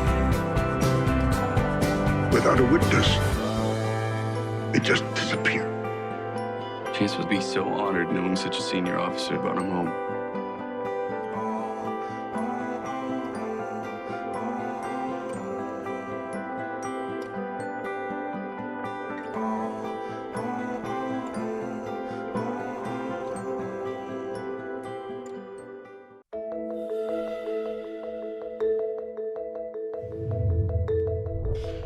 Things are kind of delicate right now. As his family's priesthood holder, I have to take most of the burden on my shoulders. My testimony gives me faith in my path. I hope my son Ben will one day follow me in living the principle. I can see he has it in him. Sometimes a father can see his son's destiny. I can. Sarah, my oldest, college next year. Dating this young man. I have my reservations. Margie asked me the other night how many children I wanted to have. Total. So I told her. 18, 19, that range. A nice big family. She thought I was joking. I wasn't. Amen. Roman will be out of the picture for a good long while. Whether Nikki likes it or not. Barb was anxious about the video poker investment. Now she's really come around. A man has to do what he has to do to protect himself and his family from the forces of evil in this world. Don't ever let yourself think for a second there's no evil out there, because there is. Granted, I'm far from perfect. But I have faith I've made the very best decisions I can for my family and our future, for the demands of our time on Earth and our life in eternity. What else can a man do than to have faith and then follow his heart? If I can't protect them, what kind of man You don't have to be victims of Mom and Dad's choices. No substitute for family, son. My husband's from Juniper Creek. You, my son, have been given sacred authority. God chose you to be our You will prophet. vanquish those falsely anointed. Your father exposed You're us? a false prophet who rules by Mom fear. and Dad aren't a cult. When you attack the prophet, you're attacking God. Vengeance will rain down on We this don't know what the future holds. It's not a secret anymore, Bill.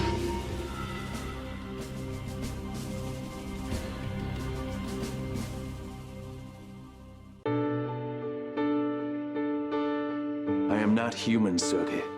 I am vampire. We're gonna be all right. You're gonna be bigger than ever, Vince.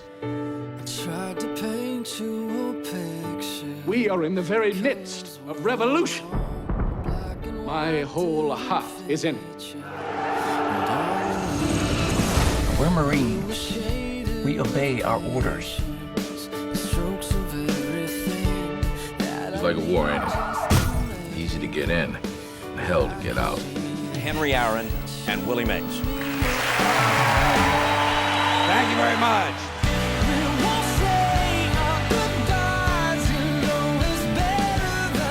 Yeah. Murder's the ultimate torture. Liberty will reign in America. You know who's putting country first? I am.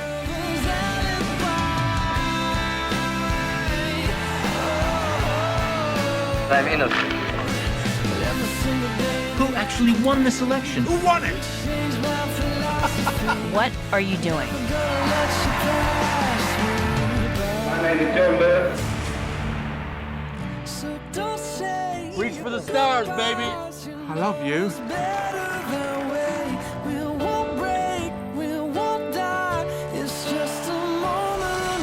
Things are coming.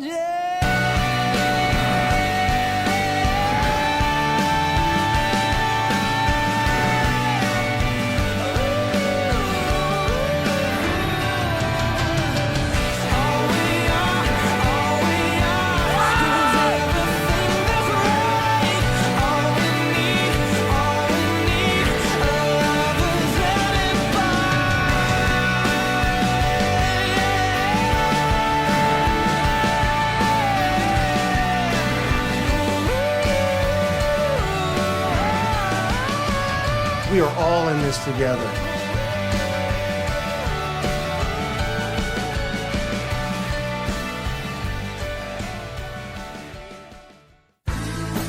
Tonight, it's on HBO. At 8, A Last Man Alive Doctor Saves the World, Will Smith, the premiere of I Am Legend. At 10, World Championship Boxing Live, Klitschko vs. Rahman. And at 12:30, A Doctor Saves the World, Will Smith, I Am Legend. I Am Legend, World Championship Boxing, and I Am Legend. HBO is on tonight.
and he's definitely got the inside track. Word is that they're having some problems with injuries. Really? And are they looking into free agent signings last second, anything like that? Or? Possibly, and they've got a strong farm club, too. They've got some AAA ball players they might be bringing up, but again, Peter would certainly be able to tell us a little more about that in the next half hour. Who do you like?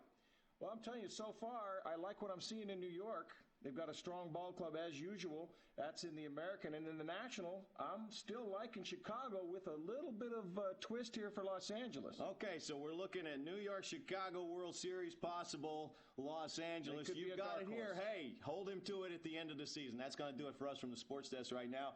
Back to you guys in the studio. Thanks, Dave. Thanks for nothing, Eddie. Thank you, guys.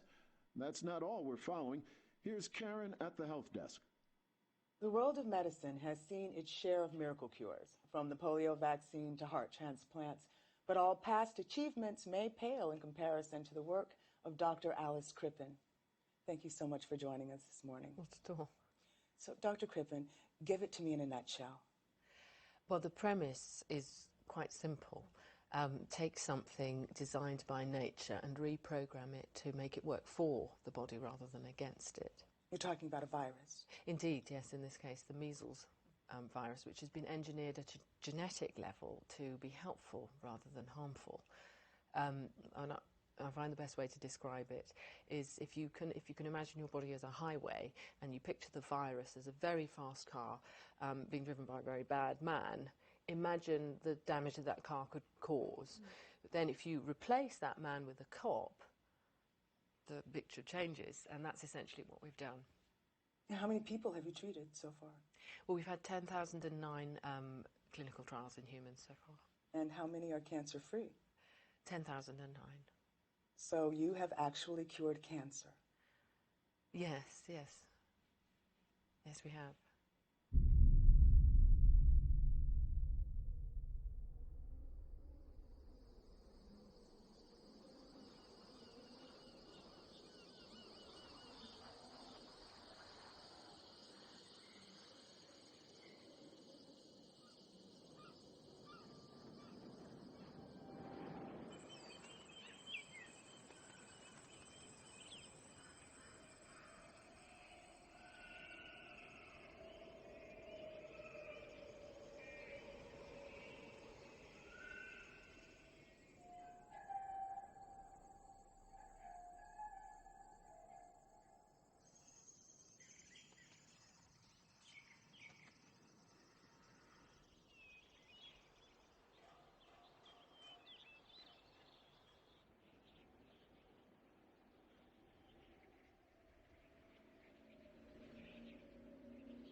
Let's go, Sam. Come on.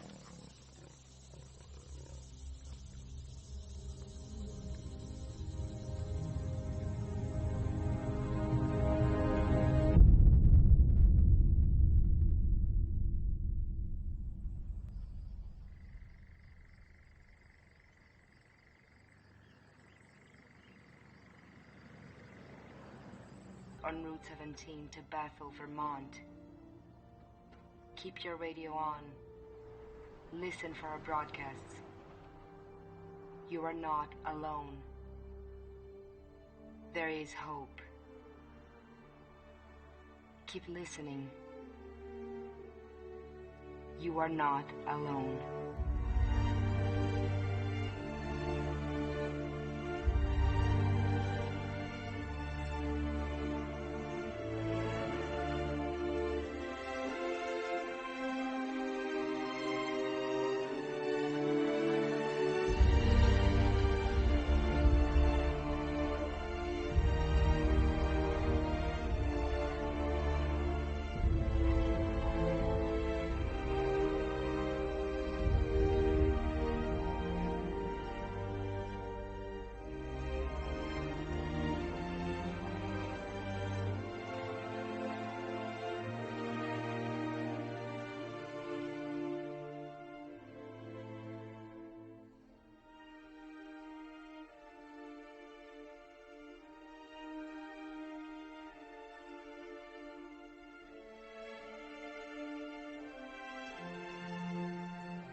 Starting Monday, the show you have just seen will be available on HBO On Demand. Next on HBO. They kept the boxing in the soul. World Championship Boxing live.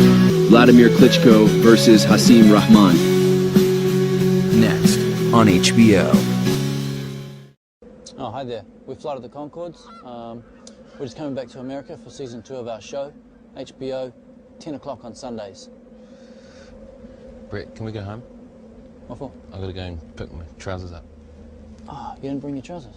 No, I'm wearing shorts. I've got freezing legs. What are you doing wearing your shorts? It was fine when we left. It was sunny. And I just took off. Didn't really think about my legs. Forgot it would be winter. No, I'll meet you there. I'm not going back. I'll meet you there. Oh, come on, man. Oh, legs. Oh, my flip-flop. I just dropped my flip-flop in the sea. Flight of the Concords. The new season. Coming in January. Edward, what are you so afraid of? Just because I told you my story does not invite you to be a part of it. Oh, like the lady in the bar? It's different. Tell me how it's different.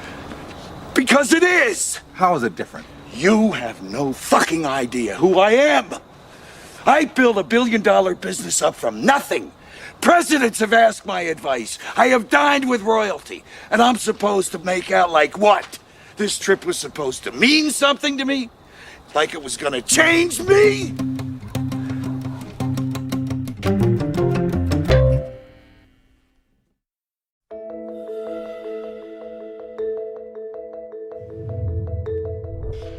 Things are kind of delicate right now. As his family's priesthood holder, I have to take most of the burden on my shoulders. My testimony gives me faith in my path. I hope my son Ben will one day follow me in living the principle. I can see he has it in him. Sometimes a father can see his son's destiny. I can. Sarah, my oldest, college next year. Dating this young man. I have my reservations. Margie asked me the other night how many children I wanted to have. Total. So I told her. 18, 19, that range. A nice big family. She thought I was joking. I wasn't. Amen. Roman will be out of the picture for a good long while. Whether Nikki likes it or not. Barb was anxious about the video poker investment. Now she's really come around. A man has to do what he has to do to protect himself and his family from the forces of evil in this world. Don't ever let yourself think for a second there's no evil out there, because there is. Granted, I'm far from perfect. But I have faith I've made the very best decisions I can for my family and our future, for the demands of our time on Earth and our life in eternity. What else can a man do than to have faith and then follow his heart? If I can't protect them, what kind of man You don't have to be victims of Mom and Dad's choices. No substitute for family, son. My husband's from Juniper Creek. You, my son, have been given sacred authority. God chose you to be our You will prophet. vanquish those falsely anointed. Your father exposed You're us. a false prophet who rules by Mom fear. and Dad aren't a cult. When you attack the prophet, you're attacking God. Vengeance will rain down on We this don't know family. what the future holds. It's not a secret anymore, Bill.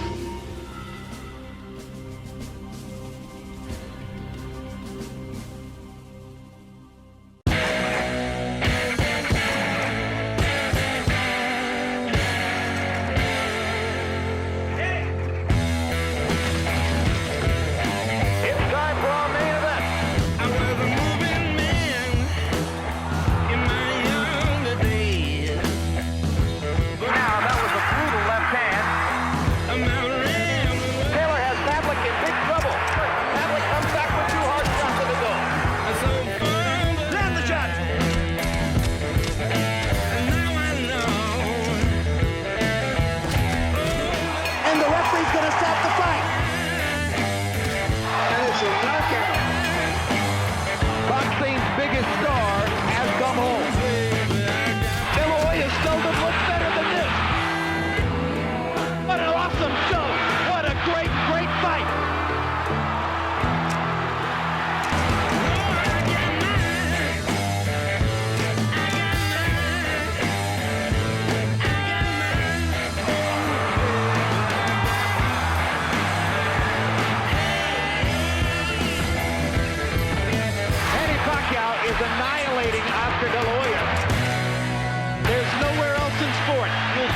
greater passion, greater courage, greater sheer guts.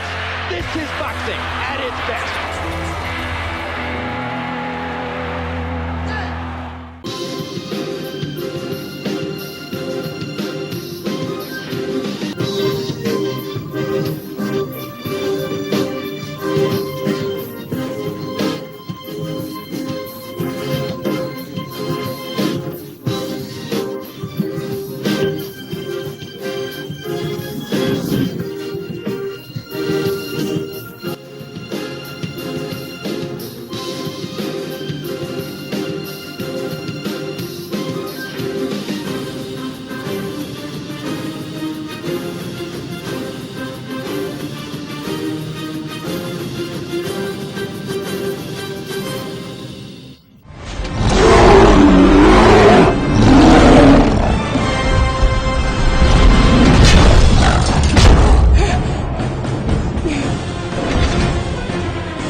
Come on, roll the dice, man. Roll the dice. Put it down. Pass on that ass. Oh!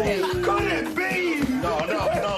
I call gate on that right there. Man, nigga, this ain't Monopoly. Hey, man. Roll again, bro. We may have won the battle, but they will win the war! Ha! Move out! Greetings, Leonidas. Greetings, messenger. What the hell was that? And open-mouthed tongue kisses for the men. It's madness. This is Sparta!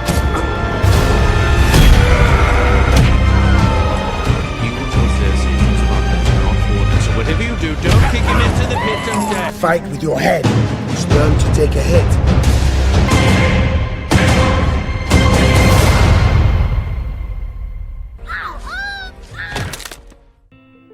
Sir, last night I read the DOD announcement about EFC Phelps. I would be honored to escort him home.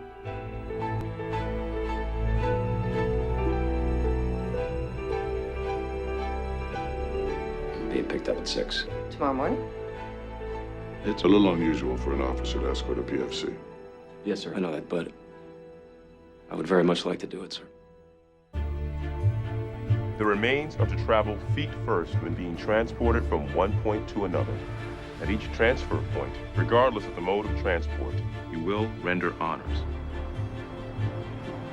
I upgraded you to first class. Thank you for your service.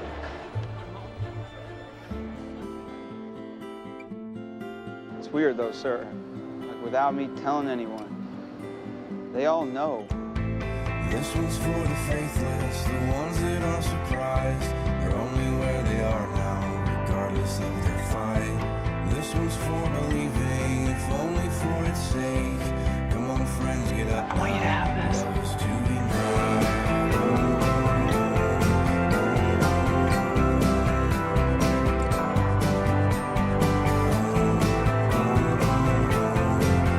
You're his witness now. Without a witness, it just disappeared. Chance would be so honored knowing such a senior officer brought him home.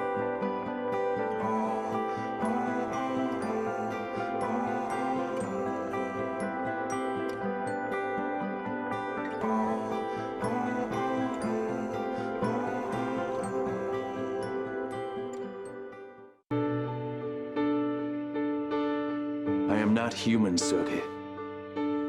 I am vampire.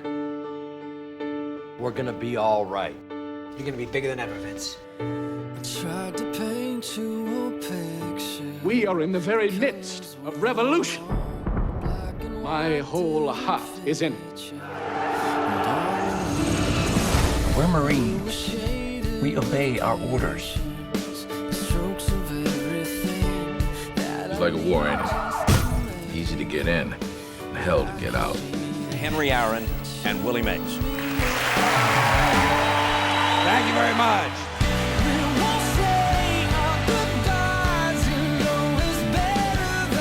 Here. Murder's the ultimate torture. Liberty will reign in America. You know who's putting country first? I am.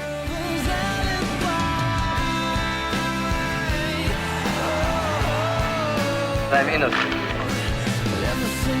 Who actually won this election? Who won it? What are you doing? My name is Joe Liv. Reach for the stars, baby. I love you.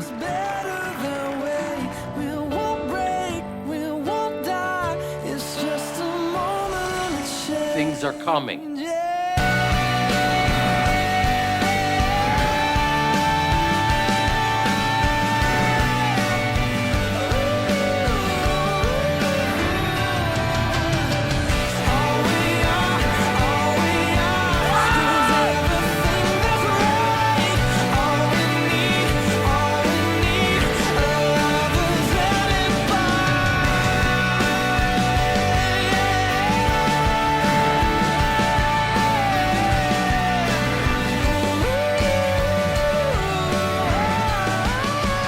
We are all in this together.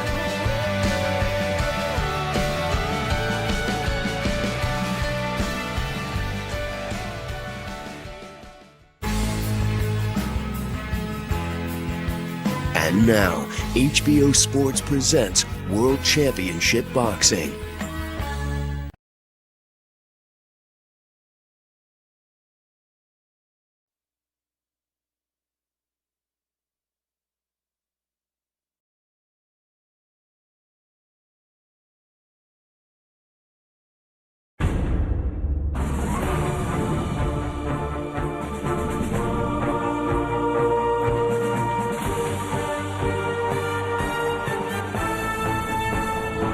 The following is a presentation of HBO Sports.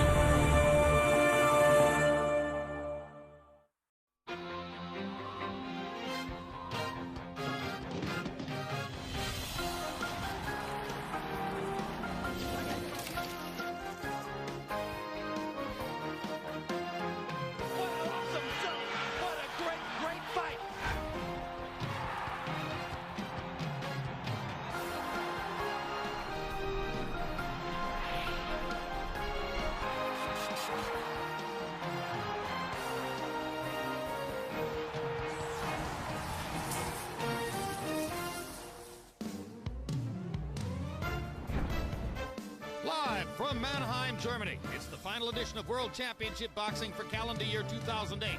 Tonight, a doubleheader featuring heavyweight Vladimir Klitschko, recognized by almost all ring observers as the kingpin of the division, taking on Hasim Rahman, a former champion. And then we take you back to Las Vegas for a replay of last Saturday night's stunning welterweight mega bout between boxing's biggest attraction, Oscar De La Hoya, and pound-for-pound king, Manny Pacquiao. A relatively quiet crowd inside this SAP Arena in Mannheim, holding their energy for the darling of German television and German boxing crowds, Vladimir Klitschko. Hello again, everybody. I'm Jim Lampley. We're here once again to watch as Vladimir Klitschko tries to take another step toward control of public opinion about the heavyweight division. Once again, he'll be doing it before the watchful eye of the last man to truly galvanize the heavyweight division and to be universally seen as the champion, Lennox Lewis. And Lennox joins us now. He just learned within the past week that he's to be enshrined this upcoming year in the International Boxing Hall of Fame in Canastota, New York, along with our colleague Larry Merchant. Congratulations on that, Lennox. Hasim Rahman gets a chance tonight against Vladimir Klitschko to a certain degree.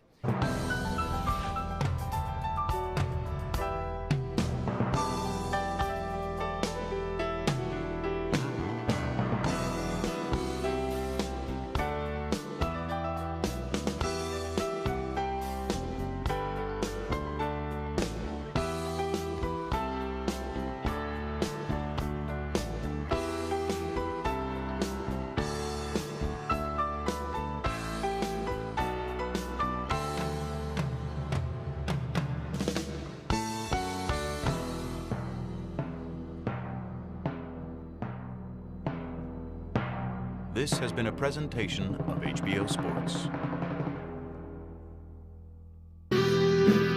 Next on HBO. A psychological holds the form of the supernatural ultimatum theft against the world Will Smith stars in I Am Legend. Next on HBO.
Right there. Man, nigga, this ain't Monopoly. Hey, man. Roll again, bro.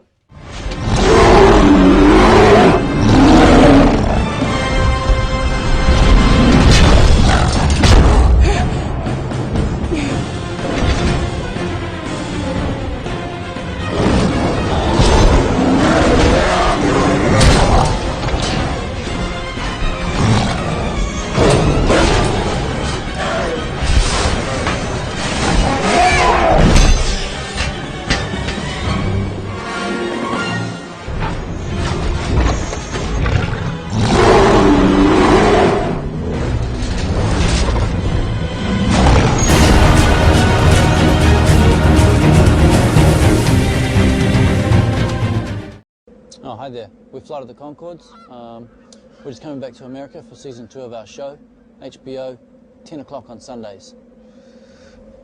Brett, can we go home? What for? I've got to go and pick my trousers up. Oh, you didn't bring your trousers? No, I'm wearing shorts. I've got freezing legs. What are you doing wearing your shorts? It was fine when we left. It was sunny, and I just took off.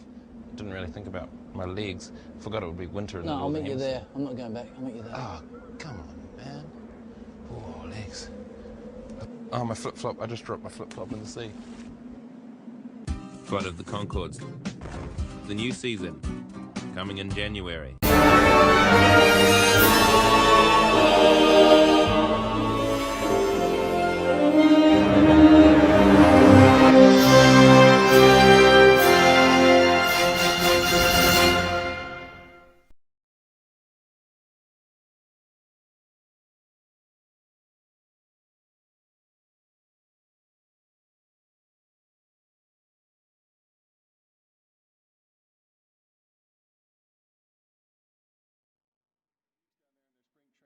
And he's definitely got the inside track. Word is that they're having some problems with injuries.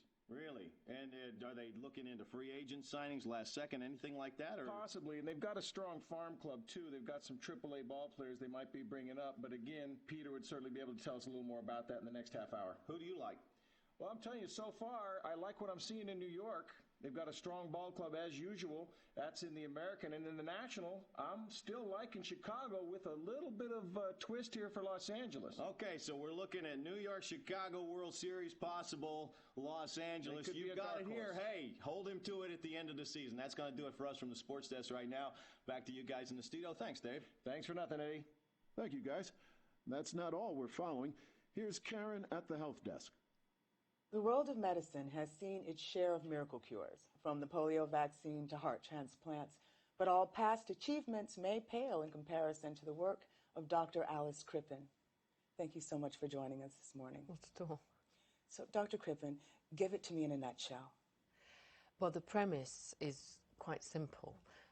Take something designed by nature and reprogram it to make it work for the body rather than against it. You're talking about a virus? Indeed, yes, in this case the measles virus, which has been engineered at a genetic level to be helpful rather than harmful. And I find the best way to describe it is if you can imagine your body as a highway and you picture the virus as a very fast car being driven by a very bad man, imagine the damage that car could cause. But then if you replace that man with a cop, the picture changes, and that's essentially what we've done. How many people have you treated so far? Well, we've had 10,009 clinical trials in humans so far. And how many are cancer-free? 10,009. So you have actually cured cancer? Yes, yes. Yes, we have.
Let's go, Sam.